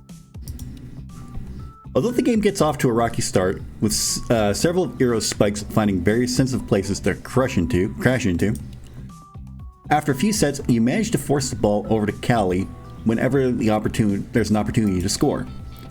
Quickly, you take the lead. Callie, move that booty, girl. You're running like you're in high heels out there. Sorry! I have only just now realized I have terrible depth perception. We got this. We can win. A few sets later, you manage to spike the victory point straight at Eero, who takes it in the face like a champ. Not that nose, can I kiss it better? Oh, wow. We suck. Nope. Bandit, nope. Have a drink of your iced coffee. I suck. I do all the sucking. She just tell the joke for me. Oh, damn, that's good iced coffee. No, I'm pretty sure we both contributed to the unusual amount of sucking out there. Not what you meant. Oh, Eero, your poor face. Here, let me kiss it better for you. Callie reaches over and kisses Eero on the cheek, where your last spike claimed its victory. I'm all right. Eero squeezes Callie's shoulder and seemed to have a lighthearted but intimate moment. All right. Well, I think the winner deserves a prize. What do you think, Eero? I think memories of my utter failure are a pretty decent prize. Nah, I want something better. No. That's no fun. Come on. Let's splash them. That's a pretty great prize. I mean, Eero already did that. Callie, you're always looking for an excuse to show people your pubes.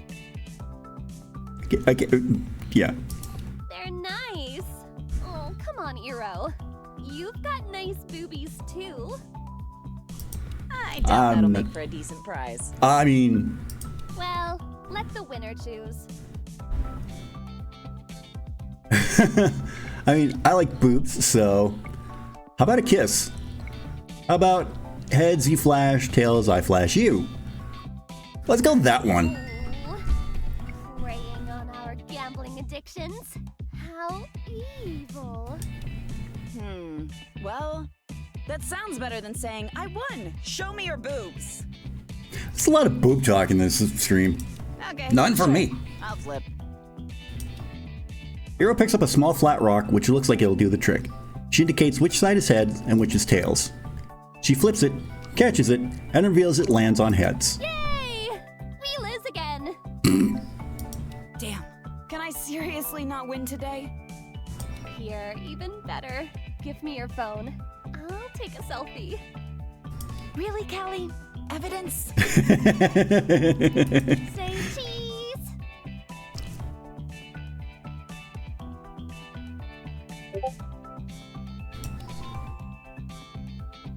Callie and Eero take a topless selfie, then Callie pinches Eero, causing the two to run back to the beach blanket, laughing and chasing each other. You grab the volleyball and follow behind them. When the three of you get back to the beach blanket, Callie starts handing out drinks. I brought Rattlers. Oh my gosh, Callie. Are you going to try and get me day drunk again? You know that doesn't work. I just get sleepy. I'm like an old lady now. Nonsense! How are you supposed to get into trouble if you don't have a drink now and then? I mean, I don't see the logic in it, but... Literally my point. Just drink it. Unless you can say no to the grapefruits. Can you, Eero? Can you say no to the grapefruits? No. I mean, yes. I mean, whatever gets me a drink. Yay! Peer pressure! And that's the lesson, children. Peer pressure always wins. No, it doesn't. That's not a very special episode you want to watch. You crack open a drink yourself, and the three of you are soon laughing and talking about local gossip. Oh gosh, did you see that Lotus and Nim were out on a date the other day? Oh, they're so cute. Yeah, I set that up. That was me. That girl had better watch out. That boy's got some admirers. She's gonna get herself shanked. I mean, I almost did. I know! He's so cute! Like a little bunny I want to take home. Then get him to tie me up and have his way with me. Damn, settle down, Callie. Callie, you are so damn weird. I need a drink. My third iced coffee day. I should slow down. God damn. After almost an hour of just hanging out, you suddenly hear a familiar voice calling to you from the parking lot. Hey, Beach Bum, look over here! Oh, hi, Cassie. You look over to see Cassie and Alice D. Cassie runs down the beach, but stops short when she sees Eero and Callie. Hey, what's going on here? These your side girls or something? Cassie, retract the claws. These are my friends. Hey, babe. Pick Cassie up and kiss her. Of course not, Cassie. You got it backwards. You're the side girl.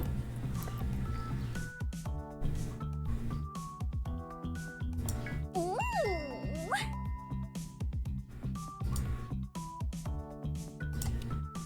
There's a brief moment where Cassie's demand for answers is obviously absolutely more important, but she quickly melts into your arms and kisses you back. You big jerk!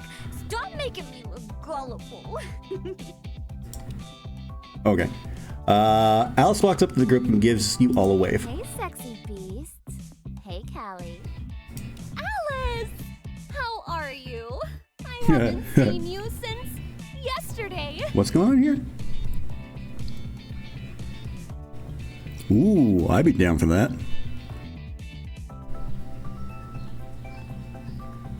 Clean up yesterday? I'm already out of stock. Help? Damn, girl.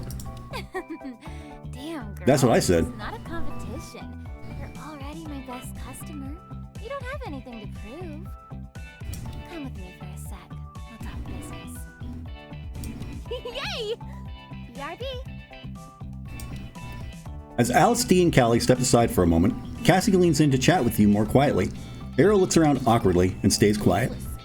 I don't know if you're free soon, but I just wanted to tell you that I bought a new outfit I'd love to show off to you. I mean, whatever. You make the calls here. Can't wait. Busy at the moment, but I'll be in touch. Maybe, if you've been good. Oh, baby. Ah, why? Behaving myself. That's supposed to be a good one. All right, Alice, we gotta roll. Quit flirting with your clients. See you later, Callie. We'll chill together soon. Yay! My favorite. See you soon, sweet cheeks. Bye, Cassie. My affection with Eero already went down because of that. I'm not doing anything else to jeopardize that. Cassie winks at you, then she and Alice D walk back up the beach to the parking lot and disappear from view. Eero has completely turned away at this point, and Callie gives you a worried look. All right, guys, we should pack it up. Pack it up, pack it in, let me begin. I can't do anything about me, that's a sin. This is definitely a thing now. Definitely. Me too! I've got plans with Eli to hit the club tonight. I need to find something super sexy to wear so we can misbehave. I'm sure that's what she wants to hear about her brother. Be right back. I gotta grab my board. As Eero rushes off, Callie turns to you with a confused glare. Hey, so what the heck Ugh. was that? Excuse me. Are you and that Cassie broad hooking up or something? Cause if you're playing my girl Eero, I'm officially recanting my support and going on the offense here.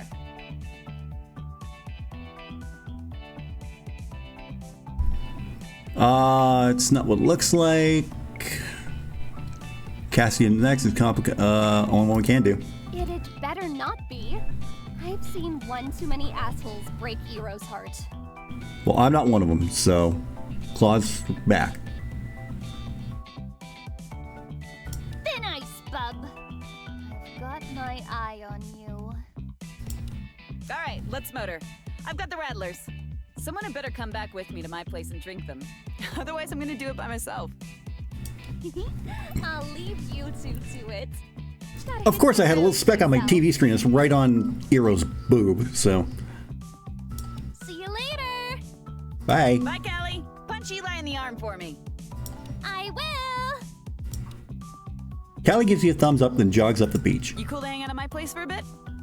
It's just up the beach ways. Yeah, let's do it. I too have to pee. Racehorses couldn't even understand my pain. Wait, I recognize this dream when Hot Girls offers me a beer. Yeah, let's do it. Good, good. Things are working out. Follow me. I guess I should have gone with the other one. The two of you walk up the beach a short ways, turning the corner of a large sand dune. There you find Eero's beach house, and holy shit, what a beach house it is. Like it? This is my crash pad. It's technically my family's, but most of my bros live out of town now. And my dad hates the beach. So you're a permanent beach bum then? Oh hey, you're not homeless. Nice digs. Yep. I'm about 99% sure I was literally born in that house. My mom was into all the hippie-doo granola stuff. That's awesome. In fact, I used to go out looking for sea witches when I was young, to demand they turn me back into a mermaid. But I never found any. Come on, let's go outside. Let's do. You walk inside the beach house, noticing right away that it's super clean. The sunlight pours through an enormous bay window, and the house has a wonderful fresh smell. There are all kinds of workout and sports equipment around the house. And there aren't any walls between rooms, just dividers, save for the washroom. There's no TV, but you see a laptop on the coffee table. Here we are. Home sweet home. I'm on my way. I call dibs on the body. Out of my way, sucker. Eero hops over to the only closed door in the house, whistling to herself as she closes and loudly locks it. What do you do? Crack a beer and wait. Search your laptop, search your house. Well, I can't do either though, so we crack a beer and we wait. You listen to Eero perform several odd songs while she's in the bathroom, strategically replacing words with puns related to bathrooms. In the jungle, the mighty jungle, the lion peace tonight. Sing along. As soon as Eero hears you, she begins to applaud. Bravo, bravo! Eero comes back, appearing to have changed clothes while in the bathroom. She plumps down on the couch and opens another rattler. After a long swig, she sighs contentedly. Gosh, I love the summer. Everything is so much better in the sun. Looks better, tastes better, feels better. I mean, I can do without the sunburns, honestly and truthfully. Kinda makes me wish I was getting some, you know? Been a while? Getting some, I mean? Oh, what's the deal with you and Callie? I think she likes you. So you're having a dry spell, hey? No wonder you're so cranky all the time. Oh yeah, she likes me all right. Girl is always asking if she can taste the rainbow. Ah! I know that euphemism.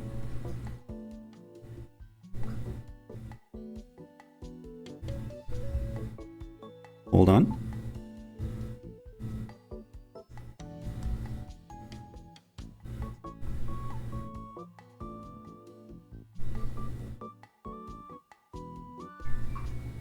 Ah, for frick's sakes, hold on.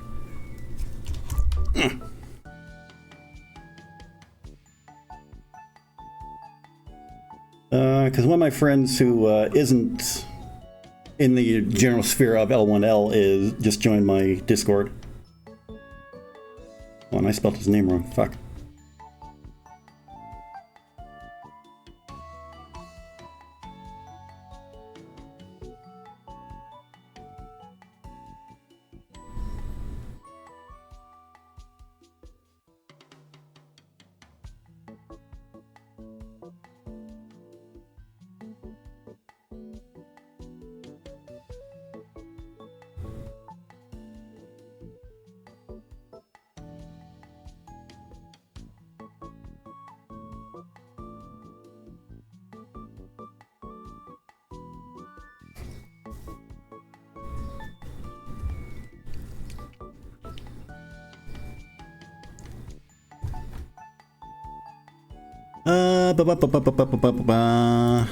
Yeah, I know that euphemism. Just joking.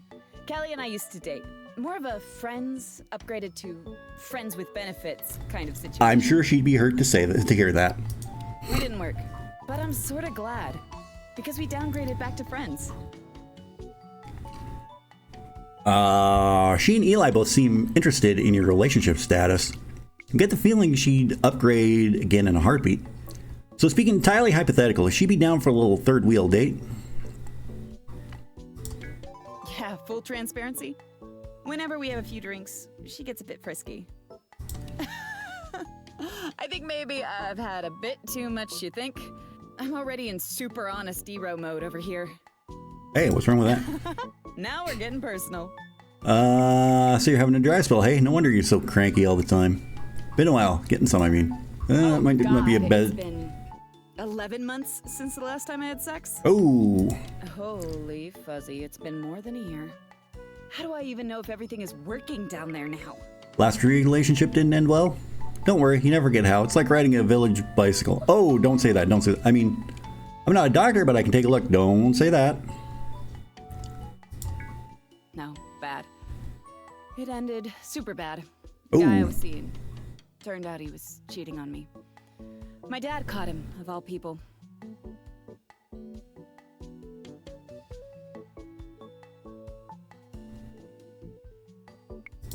Oof, that was embarrassing.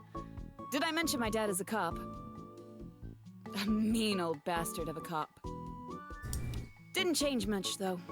I could tell things were bad for a while. I just didn't want to see it. I think maybe you should switch to something a little stronger. I feel like my defenses are down a bit. If I go... Hey! Watch your mouth! You're gonna hurt my feelings! But nah, you're right. When I first met you, I thought you were going to get all super flirty with me. And I just wasn't into that at the time. At the time is an interesting thing to say. Then you gotta look at this hot bod. You miss every shot you don't take. Oh yeah. There we If I met go. you now, I'd be all over that. Alas, the friend All zone right. and all that. Whoops! I need another drink, and so do you. Yes, I do. Cheers. Yeah. Cheers. Yay. Okay, this is going better than I thought. I thought that last one was a bad one, So, but There's something I wanted to ask what's you. going on here?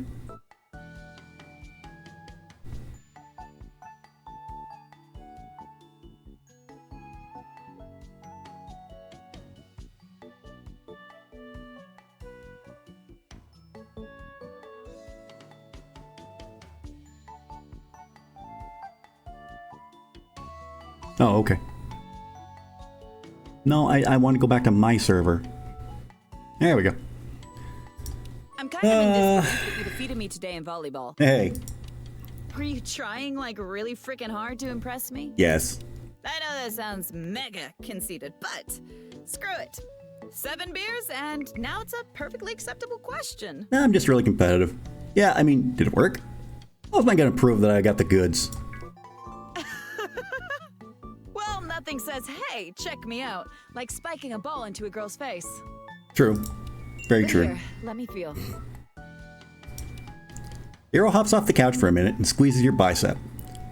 Then she squeezes your shoulder, your delts, your back. Ooh, you're you getting ticklish? handsy. Nice work. You look great. Wow, thank you. Because, speaking of inappropriate questions, Oh? I was wondering, did Callie say anything weird to you? I was picking Weird? up on a vibe between you two. An odd vibe, like womp womp. No way. Callie's great. That's odd because I was aiming my vibe somewhere else entirely. That sounds kind of raunchy, huh? A little bit. Hey, babe. I've got my vibe aimed right at your face. Wanna touch my vibe?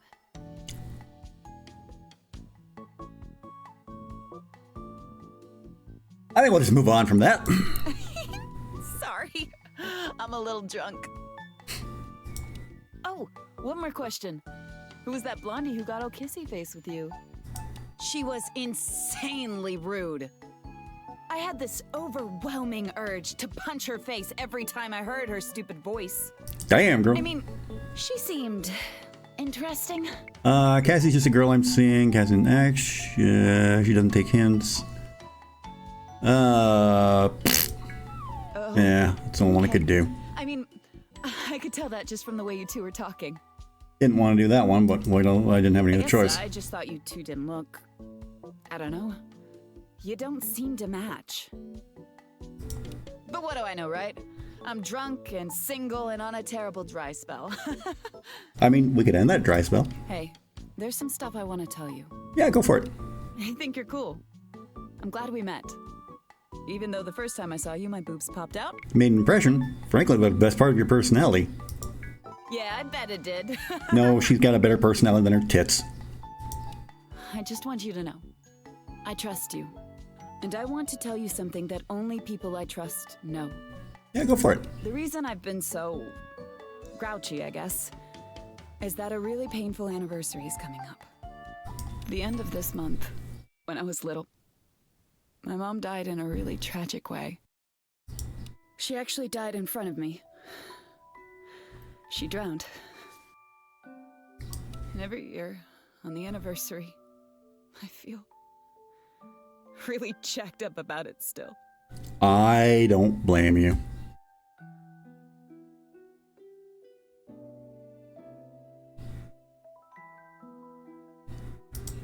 So, if it get really weird in the next couple of weeks, it's not you. It's not me, it's just you. me dealing with some stuff.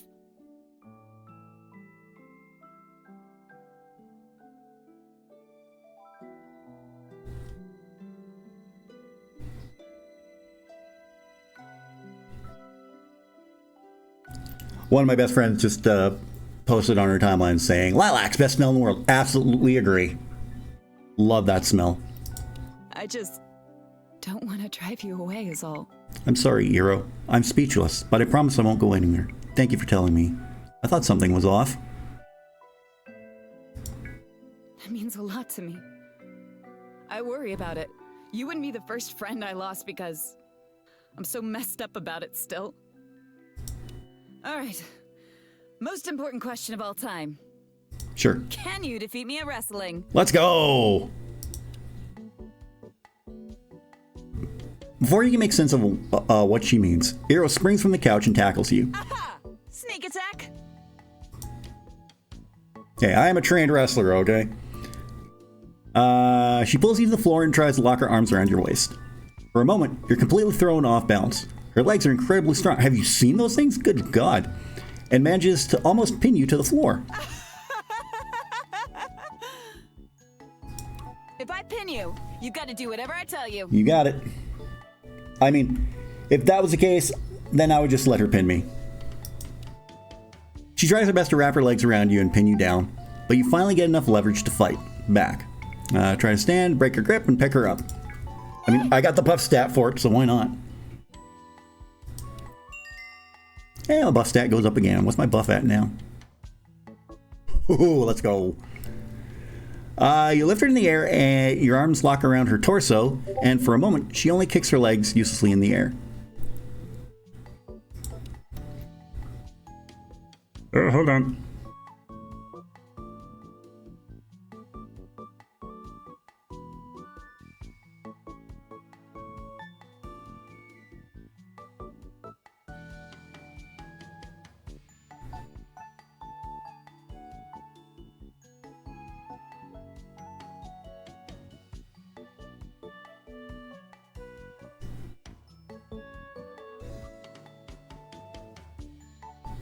Alright. Fuckers are distracting me from the stream. Iro struggles beneath you for a moment, laughing and squealing into the light as she tries to regain her grip. No. I got you. I got you, babe. She struggles for a few moments more. Then she looks at your face. Her smile fades ever so slightly. After staring at you for a few moments, she starts to kiss you. She kisses you all over. Quick, playful kisses that tickle you and make you squirm. Please. Nope, we're continuing on. You try to tickle her back, but she's got the upper hand. Then Iro jumps up and takes her hand, leading you into the bedroom. There's more room to play fight on the bed. She tickles you, and the two of you wrestle each other for a while, laughing and making fools of yourself. Tickling. I'm not redoing my whole short. Oh, look at that go. You lose track of time, and suddenly it's dark outside. Exhausted after pinning you down... One too many times. Iro collapses on the bed. She closes her eyes and falls asleep almost instantly. You, on the other hand, have sobered up enough to make your way home. You pull a blanket over her and make sure to lock the door on your way out. The ride home feels strange, feelings you've never had before. You're not sure you know what any of it means. Alright, B rank date, but I did get the secret from Iro, so that's a good thing. And her affection is up to level 4. I like where this is going. Alright. Good evening. Hello, Iro. Hey, how's it going? So... Are we a thing now? I fucking hope so. You like me a lot. Was this an accident? No. The fuck is on my... There we go, got it. Because I hope it wasn't an accident. It was amazing. And I'd be lying if I didn't admit that I wanted to happen. I realize that. I like you a lot. And I hope you like me too. Are we... So, are we us? Oh yes, we're us. Is it pretty down... I'd say I'm pretty darn sure we're a thing now. Oh yes, we're us. Good. Great. Wonderful. Okay, I don't know what to say without sounding like an idiot. Hey, say whatever you want, Iro. I'm crazy excited to see you again. So am I. I'll text you next week. Buddy! Looking forward to figure all this out with you. Talk to you soon. Excellent. Okay, let's see. Well, we got something at the police station. That's not good. Alright, let's take a look here. Elle is full affection. She's happy. Iro is full affection. Lovey-dovey. Cassie is full affection, but she's kind of indifferent. Mio is full affection and lovey-dovey. And Quill isn't all the way there, but she is lovey-dovey. Okay, let's see. We still got to do our third date with Elle. We still got to do our third date with Cassie. We did our third date with Iro. We got our third date with Mio. And we still have our third date with Quill. And we have a date coming up with Peanut. That'll be our third date. I'm just going to save everything right here. Except for that. I am going to save here, and I'm going to save here as well. But I'm going to leave that one open. Because I want to play that party scene again with the 18 plus DLC on. Okay, take a quick look over my schedule here. Okay, I got a date with Bonnabelle tomorrow. And... oh, I've got a date with Peanut coming tonight? Okay, I think we'll do the Peanut date and then I'll call it for the day. I got some stuff that I need to get to at the end of this stream though, so let's do all this.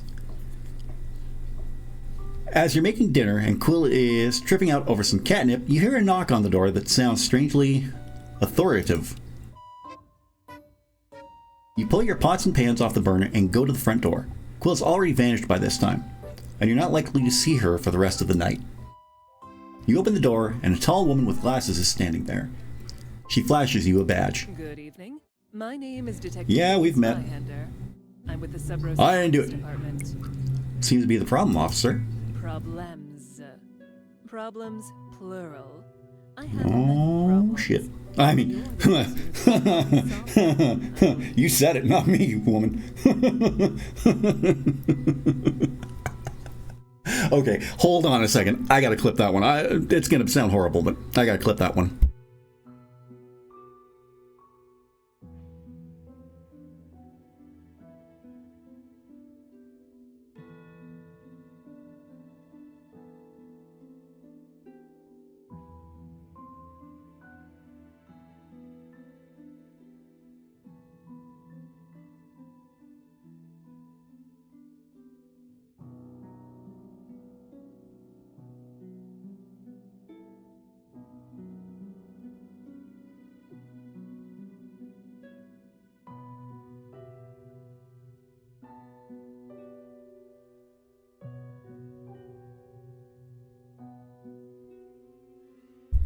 See, it's times like this I wish I had a mod. That way I could just say, you know, Clip that!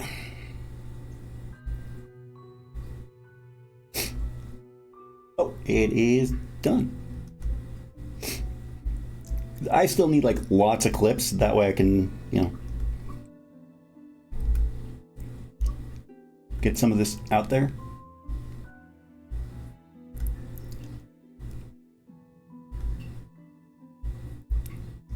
Okay, let's continue on. You're the person who's going to help me solve them, I believe. Oh, we'll see about that. That occurred in Sub Rosa within the last few weeks. We traced the victim to this address. From what I've been able to find, you arrived in town only recently. About 17 days ago. Residents here shortly after the victim went missing. In police nomenclature, we call that suspicious as hell. Am I under arrest? This is going to sound weird, but I won a contest, and the prize was a vacation in this house. That does sound weird. Also unlikely. I mean, it's the truth. But I'm sure we can figure this out downtown, with a little chat. Accompany me and we'll have you back in time for you to enjoy your... bouillabaisse. Good nose. Yes? No? What's your answer? Cooperate. Yeah, let's get it done. Excellent. There's nothing more arousing than efficiency. Damn, Fumi. Calm down. You get in the cop car and Detective Fumi drives you downtown. She feeds the whole way with lights flashing. It's uncomfortable to say the least. Man, I'm spoiled for choice when I log off today. When you arrive, Fumi leads you inside the building through a side entrance. Every cop she passes waves hello or greets her warmly. Hey, Detective. Fumi! Kicking ass out there?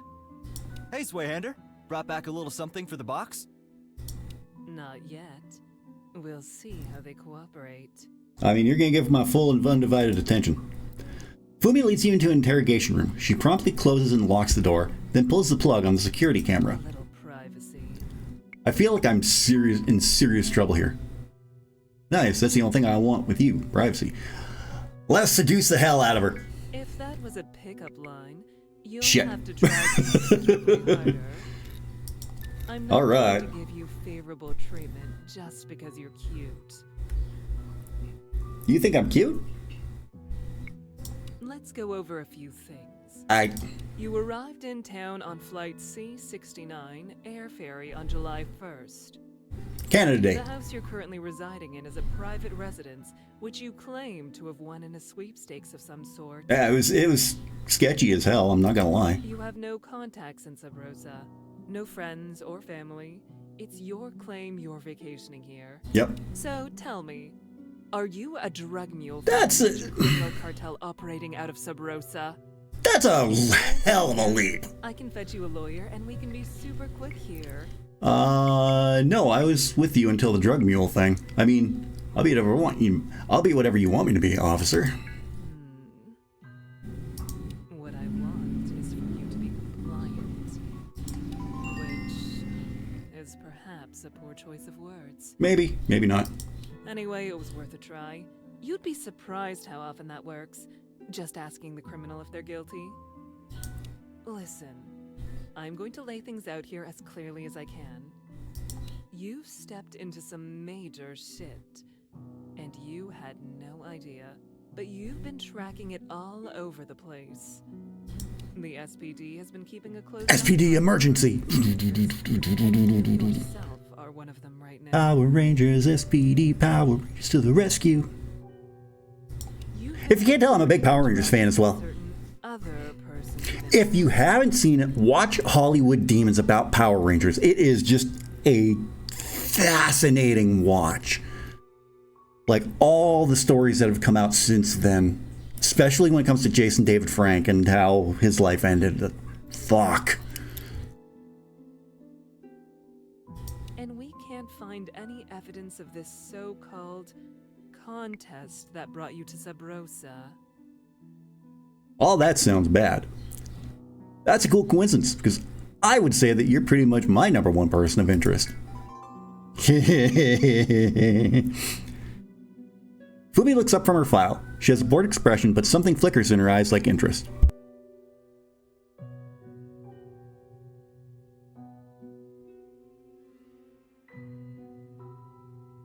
Another siren passing. If you're flirting with me, I would suggest ceasing. I would break you in half, and not in the good way. Joke's on you, I'm into that shit. Also, moving on. Moving right along. Dunk-a-dunk. In any case, you couldn't be acting more suspicious if you tried. But your background check didn't turn up anything strange or remarkable. I'm completely unremarkable. You're not on any of our lists. Not even the boring ones. You're squeaky clean. It's like you've got a blank Gee, I wonder why. story. But you wouldn't be the first person to come to Sabrosa and get caught up in the absolute underworldly bullshit that goes down here. So, here we are. Yes, we are. I'm telling you right here and now, you're on my radar. Boop. And if you come across anything that might prove even the slightest interest to me, I highly recommend you report it to me. So, do the right thing and be my pawn out there in the field. And so, if you have nothing of interest to add, we're finished here. Sounds great. Can I get a ride home? What if I want to be more than a pawn? Excuse me? Interesting. Interesting, but very Are you stupid. implying that we could arrange a more constructive... That's exactly what I'm saying. Because, if so, then I could arrange for a few perks for your assistance in this investigation. Nice. Oh, shit. Very clear in your reply. Yeah, I'm down for constructive rapport. Excellent.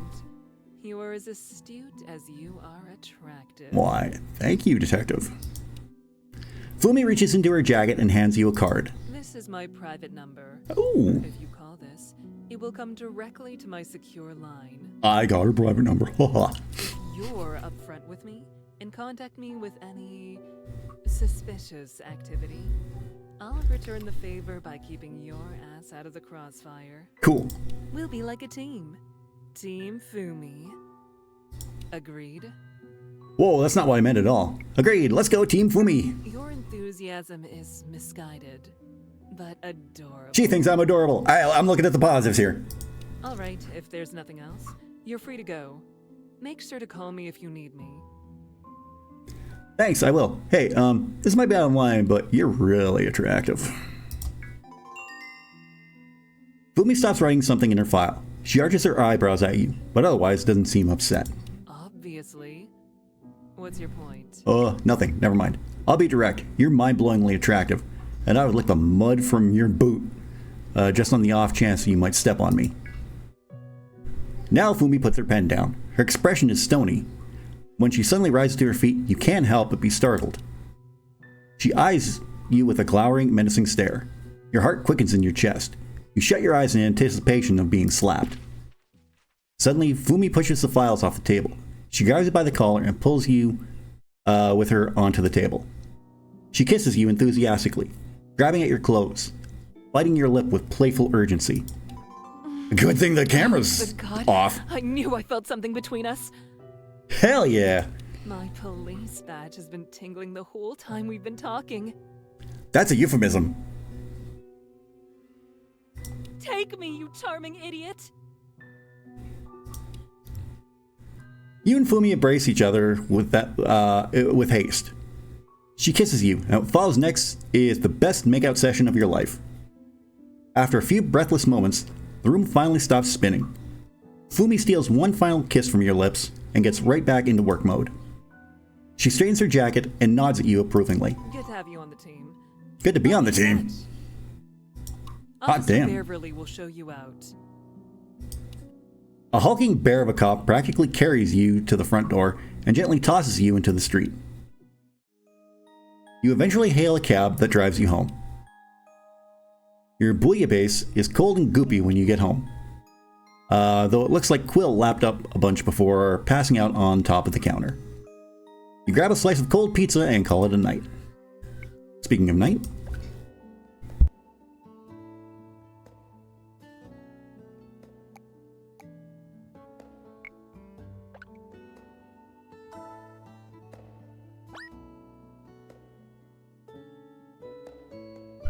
Good lord, now all the freaking emergency vehicles are going by. Okay, we're going on a beach date with Peanut, and then I think that will wrap it up for today. Like I said, I got some stuff to talk about before stream ends, so we'll finish this up and get to that. By the time you pull up to the beach, the stars are already starting to appear in the twilight sky.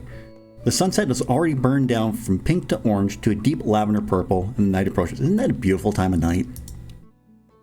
There's an exodus of tourists making their way to their cars as you make your way down the boardwalk steps. It looks like the beach will be largely empty within a few minutes. You make your way across the sand dunes, following the directions Peanut sent you. They take you to an area of the beach that's not as manicured, with outcroppings of grassy sandbanks creating small private inlets. You hear Peanut before you see her. Hey, I'm over here. Hey, there's a telescope. You follow the sound of her voice. The fading light makes it a bit hard to see where exactly she is. Keep going. You're getting warmer. Warmer. You maneuver between the sandbanks and finally find Peanut. She's kneeling on a beach blanket, her telescope set up next to her. She quickly gets up and jogs over to meet you. Hey. Hi. Good evening. Hi. Yeah. I totally agree. She hesitates for a moment, then steps closer to give you a hug. For the first time, her embrace is sensual. She presses herself into you, laying her head on your chest. She breathes deeply and sighs. Oh, shit. Excuse me. When she finally leans back to look at you, her eyes shimmer with affection and nervous excitement. I guess this is a real date, hey? Yay! I'm not just imagining it, right? I didn't mix up a signal or dream about asking you out. This is definitely a date. What do you mean, bestie? Kiss her. I think it's too early to kiss her, so let's, Peanut bites her lip in barely contained glee. She closes her eyes and waves her hands in restrained celebration. Yay! Peanut's on a date. Hooray! Come on, I'll explain my little setup here. Sure. She reaches for your hand and leads you to the beach blanket, looking at you over her shoulder the whole time.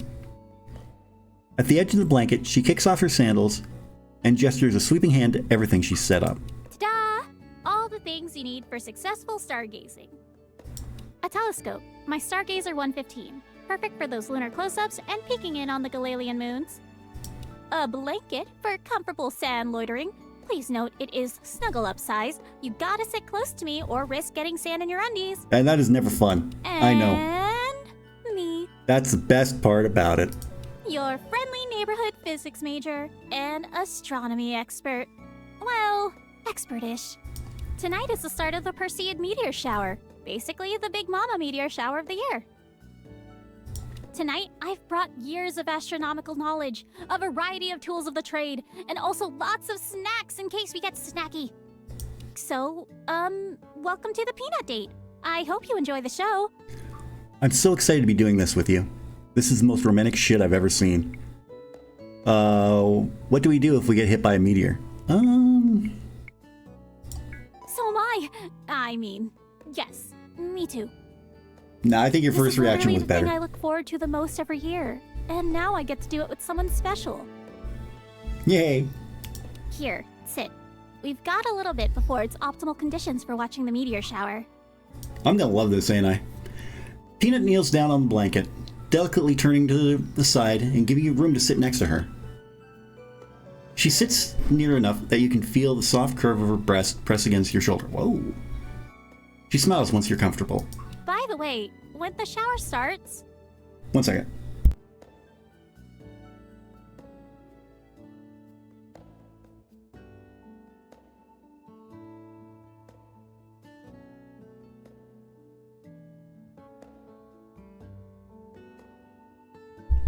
The crap thing about living in an apartment and streaming. If you want to... I mean, if it sounds nice, you can lean your head on my lap and watch it that way. Well, it's really nice. If you like laps, I guess. Sounds amazing. Maybe we can take turns. I'm good. I was sort of hoping my head would wind up in your lap. Maybe we can take turns. Yeah, I would like that. I was kind of hoping that would go up a little more, but beggars can't be choosers. I was debating whether or not to bring pillows, but then I thought, where's the fun in that? Nope. Bandit, nope. Nope.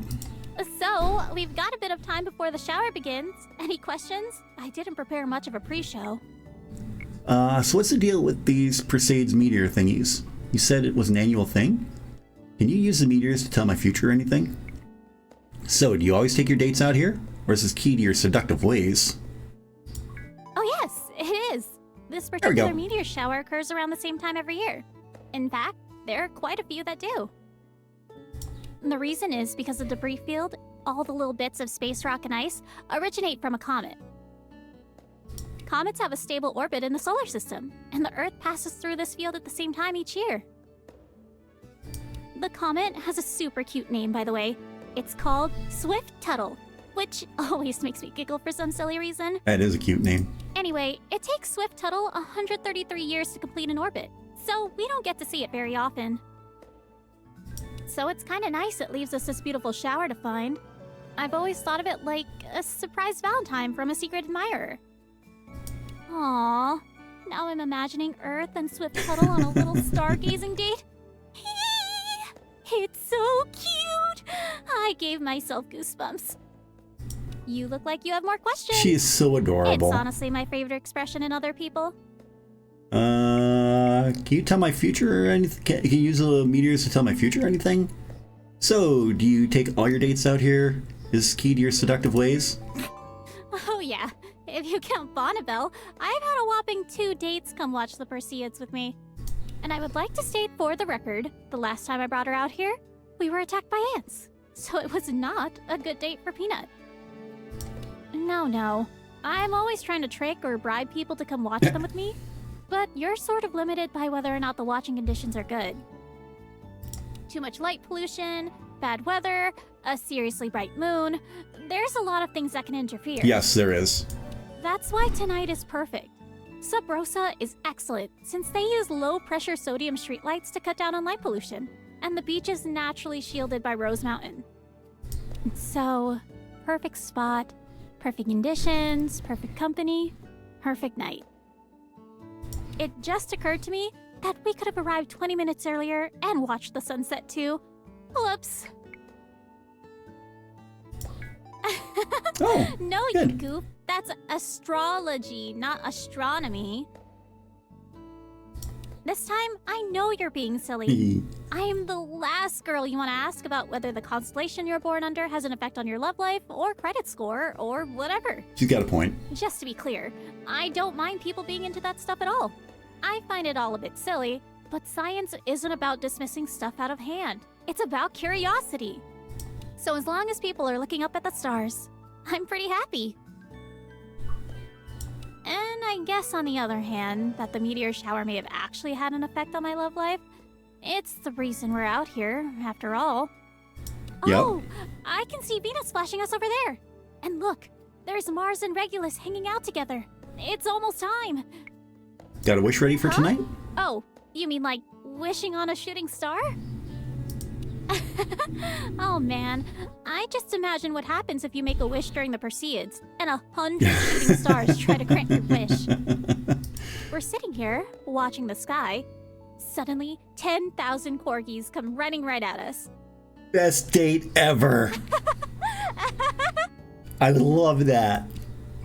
Peanut laughed so hard she has to wipe away tears before she's done. Oh wow, that just tickled me. Sorry, that was probably super odd. Nope. But I might have a wish? Maybe? Of I course. can't tell you what it is though, of course. I hope you have your wish ready. Yep. And make sure it's not corgis. Peanut suddenly springs up, pointing it to the distance. Oh look! See that big old shiny star there? Right above the horizon? That's actually Jupiter! I love Jupiter! And you should too. It actually winds up protecting the Earth a lot from major asteroid collisions, due to What? the influence of its gravity. Like a cosmic bouncer? I'm friends with Jupiter, not after what it did. I mean, when you put it that way. Yes, exactly! Jupiter is a bouncer, the solar system is the nightclub, and the asteroid belt is all the scrubs that want to hit on the Earth. Jupiter isn't having it, though. Big Brother Jupiter keeps everyone in line. Except for the odd dinosaur-destroying jerks that manage to slip by. Anyway, that's not the reason I love Jupiter. It.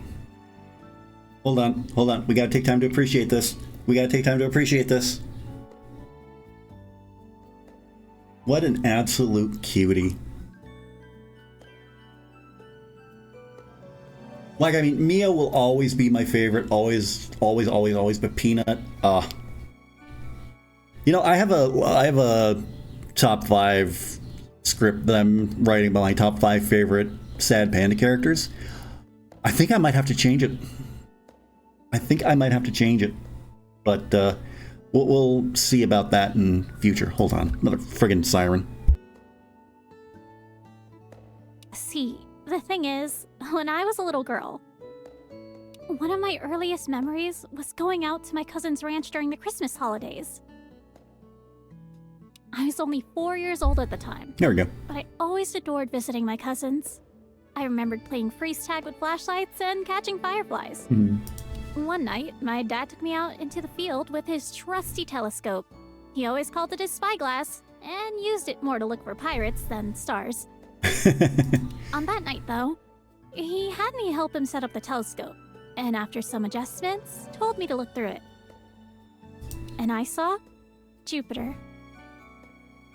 And not just Jupiter. I saw all 4 of the Galilean moons: Io, Europa, Ganymede, and Callisto. They were right there, floating around this big, smudgy planet. And I realized, even that young, that I was looking at it with my eye. What's going on here?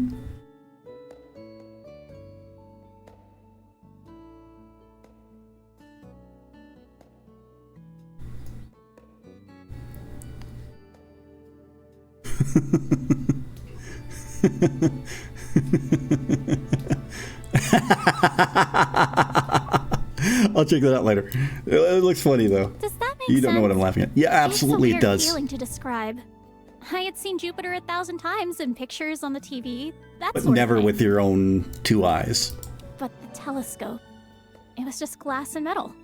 I was looking right at Jupiter. The real deal. The light from its surface crossing space, straight to my eye. That moment, it sparked a deep love in me. It stayed with me ever since. Yep. And I feel like a lot of my love for space and science started right in that field. I'm definitely gonna have to... Sorry, Peanut. Yeah, I'm definitely gonna have to remake my top 5 favorite sad panda characters list and put Peanut on there. Peanut was an honorable mention, but I think I'm gonna have to take somebody off and put Peanut in somewhere. So I'll look through that another time. So, yeah, it's important to me. I'm sure you can tell by the 1,000-word essay I just spoke at you. Peanut pauses, tucking a loose strand of hair behind her ear, obviously a bit embarrassed from having shared something so intimate. I love the way you speak with such passion. You're saying Jupiter's got that cosmic riz. Okay, Jupiter's okay. I love the way you speak with such passion. Thank you. I didn't mean to give Sometimes a speech the answers or are just so obvious. I love sharing this stuff. I almost can't control it when I start talking about it. Then don't control it, Peanut. Don't let me forget, though. I gotta set up the telescope to check out Jupiter later. You got it. It's worth a hassle, I promise. Oh, look! That's Saturn over there!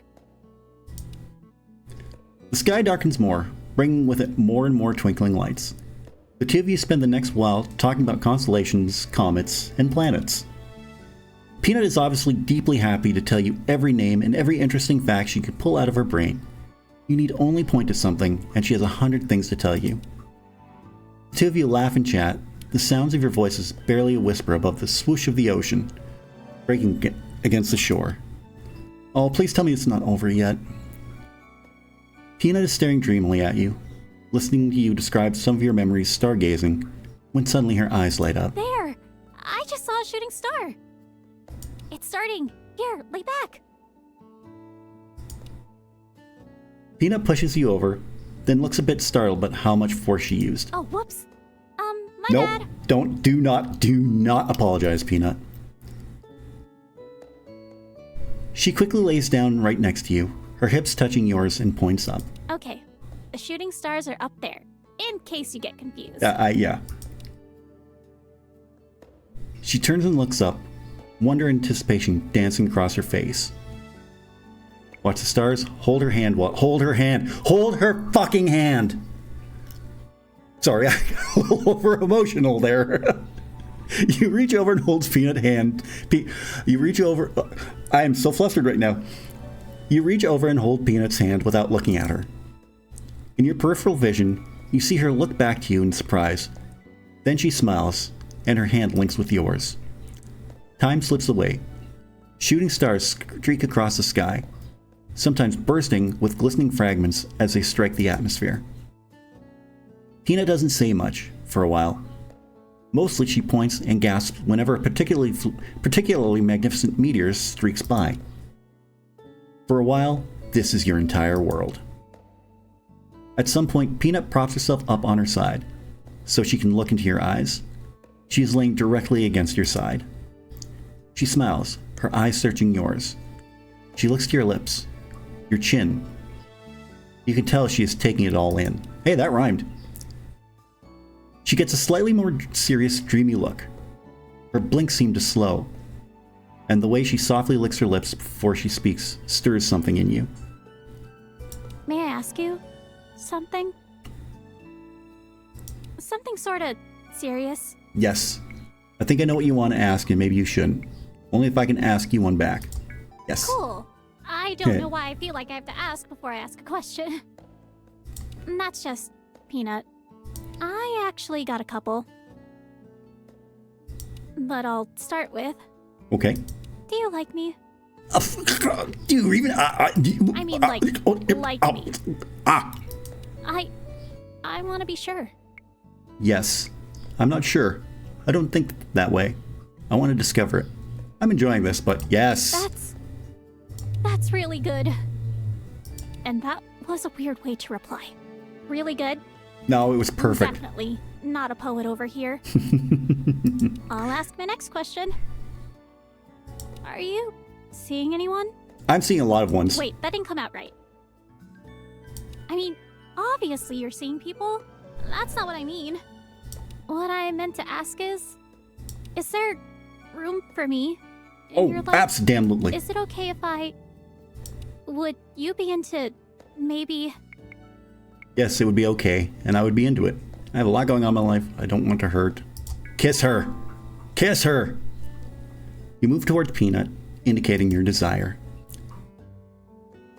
As she's above you, she winds up being the one to lean into the kiss.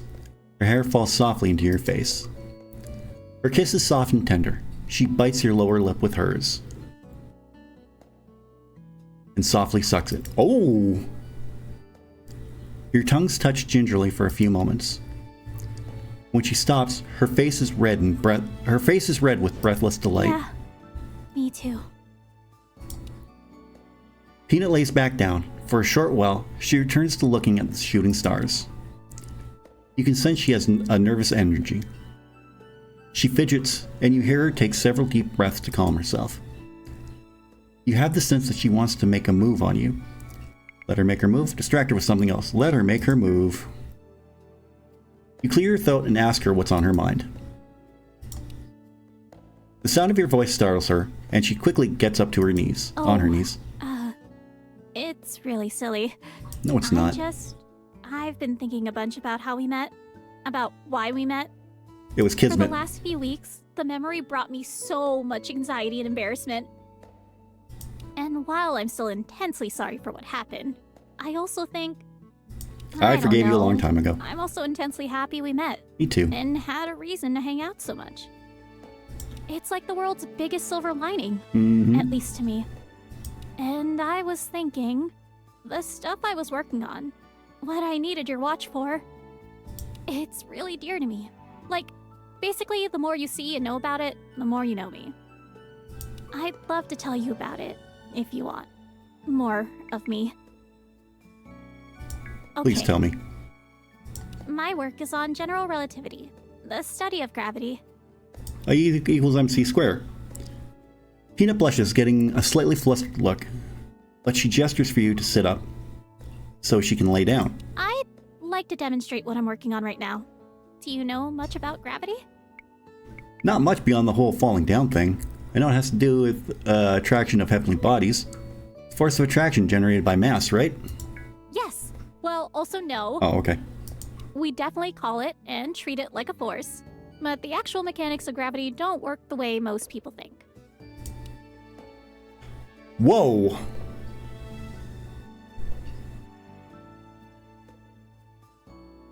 Peanut lays further back and raises her shirt, revealing her bikini top. She gets a shy but coy smile. You see, gravity is all about the curvature of space-time. I'm looking at the curvature right now. She reaches over and I am so supremely flustered right now. She reaches over and takes your hand. She presses it gently against her stomach. At first, when there's nothing around, space-time is flat.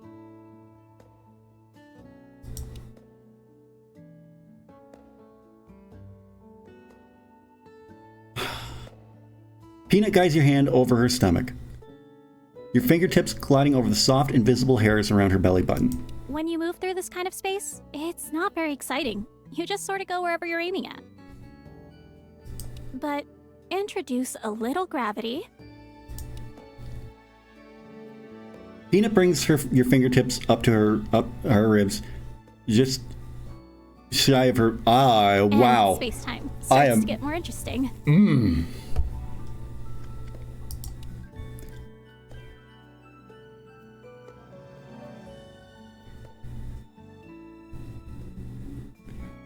Peanut begins to glide your fingers slowly across the surface of her bikini top. See, gravity isn't pushing or pulling you here, but you can't stop it from affecting your journey. It curves space-time, changing what it means to go, changing what direction even means.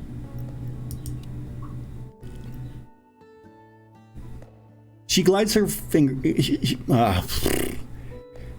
She glides your fingers down to the center of her chest, her eyes shimmering with desire. You might think you're caught in the pull of gravity, but it's only an illusion. You are simply accelerating toward the place space-time has been most curved toward.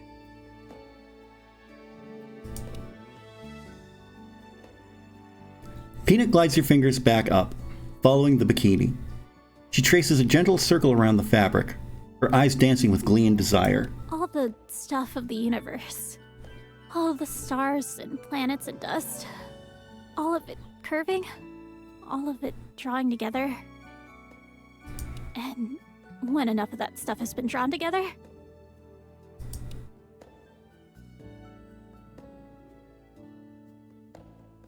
Peanut begins to glide your hand down to her stomach, hovering just above her belly button. gravity will create something special. A place where space-time curves so much, it falls into infinity.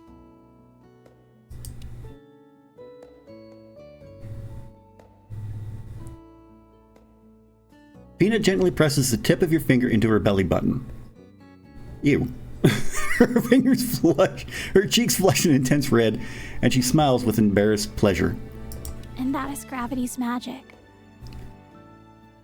Make out with Peanut, let her down easily. Make out with Peanut. After a long pause of utter anticipation, you slide your hand back up Peanut's stomach. You draw closer to her, laying on top of her, and begin kissing her. She makes a quick squeal of delight as your hands left her body to yours. Happy squeal. Then she begins to kiss you with excited passion. Oh, yes. I want you so much. You begin to kiss her neck, sucking at the soft nape of her throat, and a shudder takes over her entire body.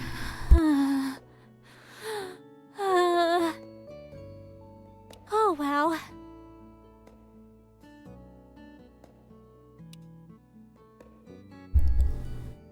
Your hands explore every inch of her, and as you move your mouth down from her neck, she tenses.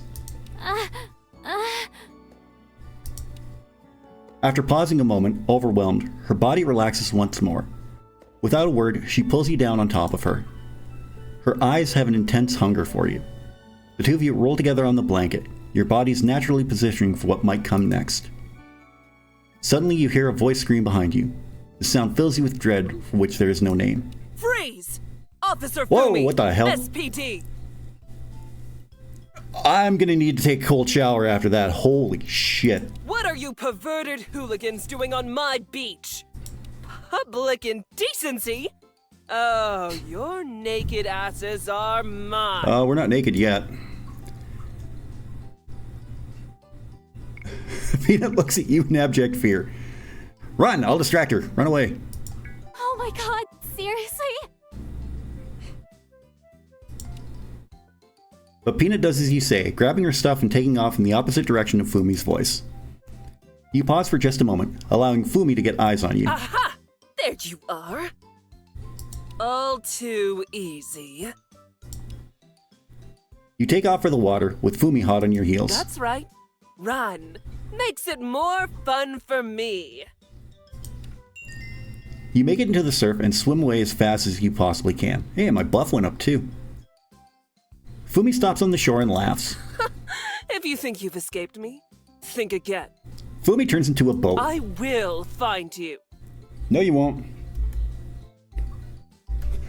They're going to the apple cider mill. No, we're not. Well, we're going anyway. If it's the last thing I do. Jesus. Calm down, Fumi. After a while, she finally takes off into the shadows. You give it a good while before coming back to shore. You make your way over to your car and drive away before Fumi catches sight of you and chases your car down on foot, which you'll probably do. You get back to your house super late, your mind whirling from intense emotions and a severe need for sleep. Get an A+ rating on Peanut seconding. Yes! Let's go! Awesome way to end the stream. Holy shit, look at Suave.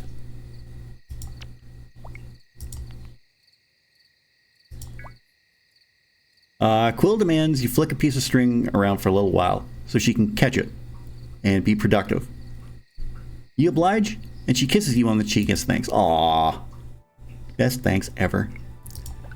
Done. Okay, I think from here on out, you dreamt of handcuffs last night. The bad kind. Also the good kind. It was a complicated dream. I think from here on out, I am just going to do jobs and get that dollar bill, yo. July 18th morning. We are almost into the home stretch. Okay, let's read these messages first. Hey, it's me, Peanut. Hi, Peanut. I freaking enjoyed our date last night so goddamn much. Last night was intense. Amazing. Yeah, that's a good... Being with you, touching you. I've never done anything like that with anyone before. If you don't mind, can you let me know if it was too much? I've been thinking over and over, I may have gone too far, or made you uncomfortable, or misread the situation, or last night was incredible. Best science lesson ever. Both are good options. Last night was incredible.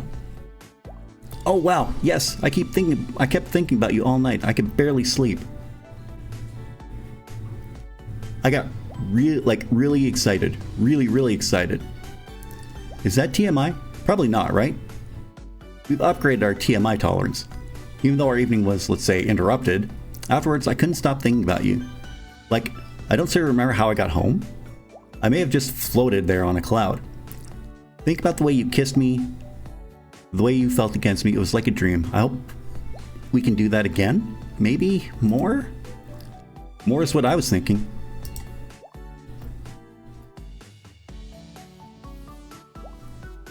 More! Yes! More is great! More is the best thing ever! Wow, I just got such a head rush. Like when you stand up too fast, and your brain and blood situation take a bit of a dive? Haha, sorry. That's not super romantic, but the way you make my heart flutter sure is. Okay, well, I should stop bothering you. Thank you for such an incredible night. You're my favorite, just everything. My favorite everything. I'll be thinking of you all day. I hope I cross your mind too. I hope I cross your mind? That should be your mind. Have a great night. Hugs and kisses. What you got for me, Mystic? Hey, good morning. Let me guess, you had an interesting evening last night. Sorry for not warning you sooner. I'm trying not to spoil the fun stuff, and Detective Fumi Zweihander is definitely in that category. Not to get too far into the reads, but you wouldn't believe the weird stuff that pops up if you look into her destiny. Sometimes time travel, sometimes she's a doctor, it's nuts. But in any case, you may be wondering what to do about this version of Fumi. The one with a rather fetching stiletto boot heel on your throat. The answer is, it depends. But depending on your choice, she may have big impact on your destiny. Your choices with Fumi are essentially one of three. Shut her out, begrudgingly accept her help, embrace her. And really, there's a fourth option that's also embrace her, but with completely different meaning behind the word. Whether you choose to work with Fumi or not, it won't affect the final outcome of your story. But certain things will prove easier if she's your backup. But perhaps you're the independent type that doesn't want to involve someone who, in another lifetime, could pass for a time-traveling librarian assassin. The choice is up to you. Just note there's little downside to keeping on Fumi's good side. She's got a lot of good sides, and she's got a lot of good sides. You know, I just realized I may have a bit of a thing with statuesque domineering women in glasses. Huh, neat. Anyway, more tomorrow. Good luck out there. Cheers. Okay. So that is all taken care of. We are going to save here. We'll save here. Yep. That was... Oh. Wowie, wow. Let's move over here, just chatting screen, because we are going to finish up. Yeah, we're going to finish up. Okay, so yes, I got a couple things to get to. Give me 1 second, because I'm going to pull something up here. We'll just keep the music going. Is this the... Yep, this is. Okay. Let's just pull this up. And there's another announcement that I want to make with all this. So I'm going to... There we go. Let's go over here, and I'm going to go over to my React scene. Oh, that is...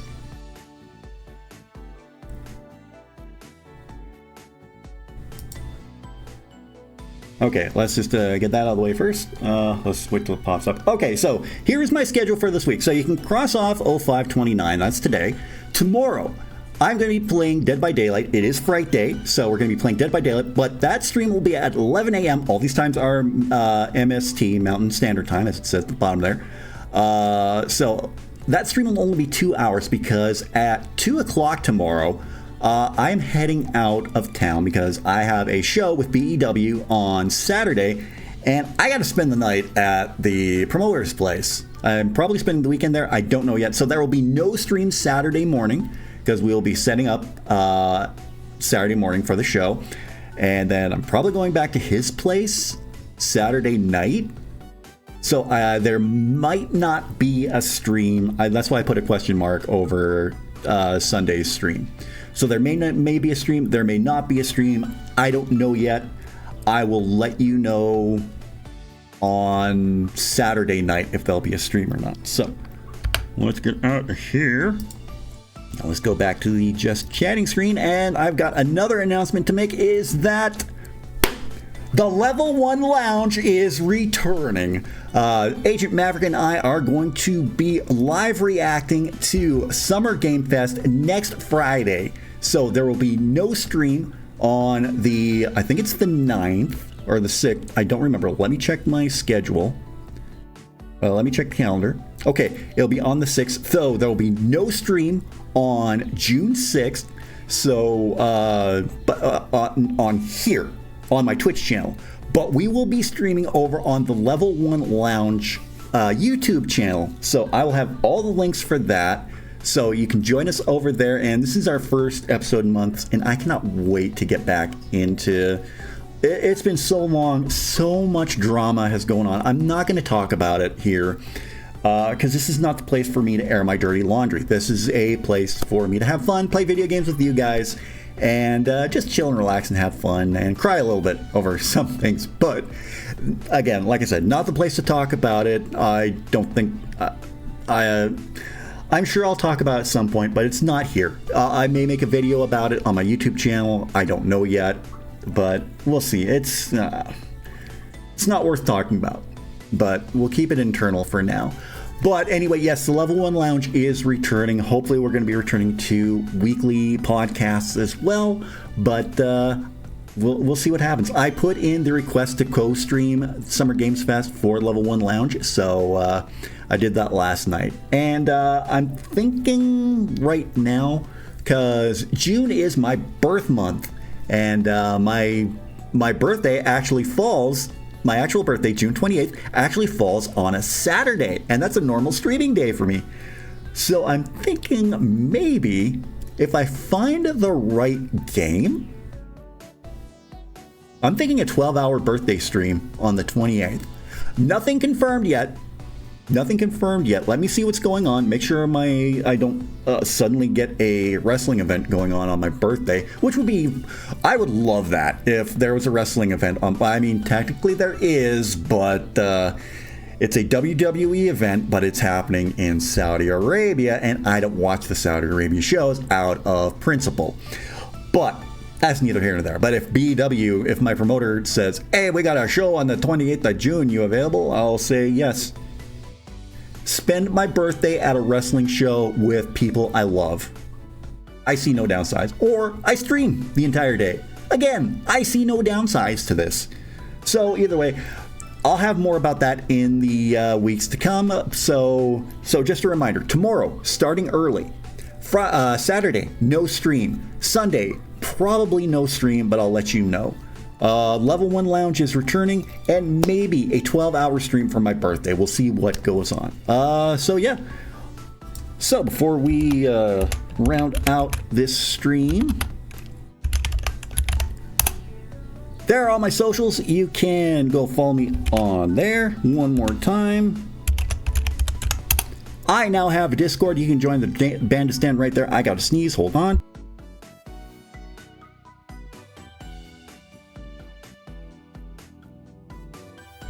Okay, Depa.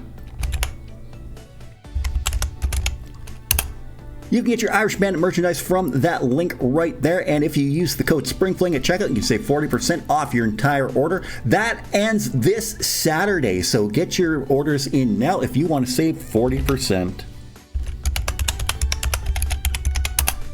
You can pick up a copy of my novel Shade Falling over on Amazon. You can get it through your Kindle e-reader on paperback.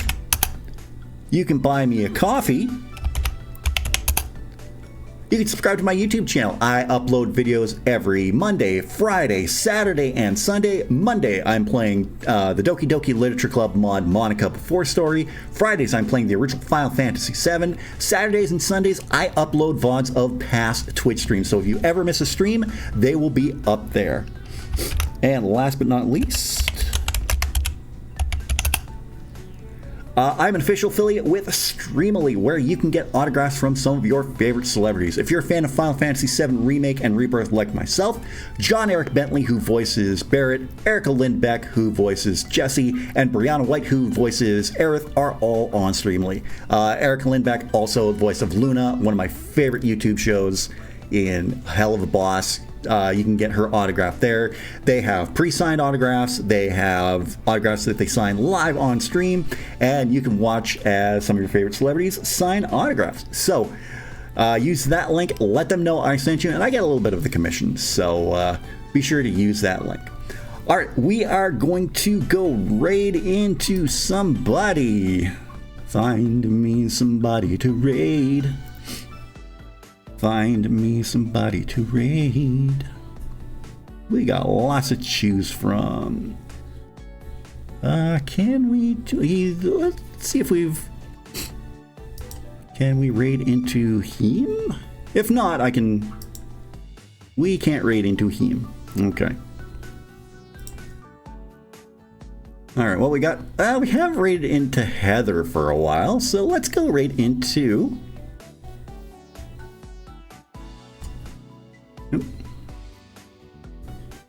Uh-oh, she might be ending. I think she might be ending.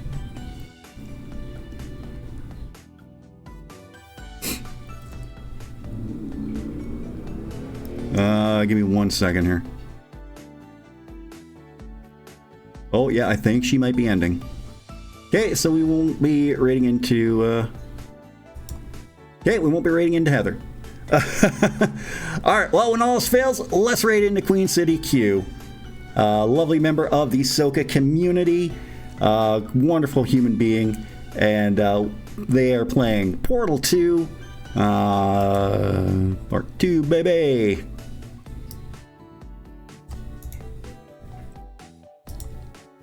Before we do that, we will just quickly...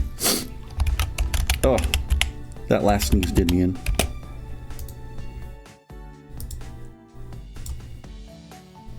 They're playing Portal 2, and let's go right into Queen City Q, and I gotta go blow my nose.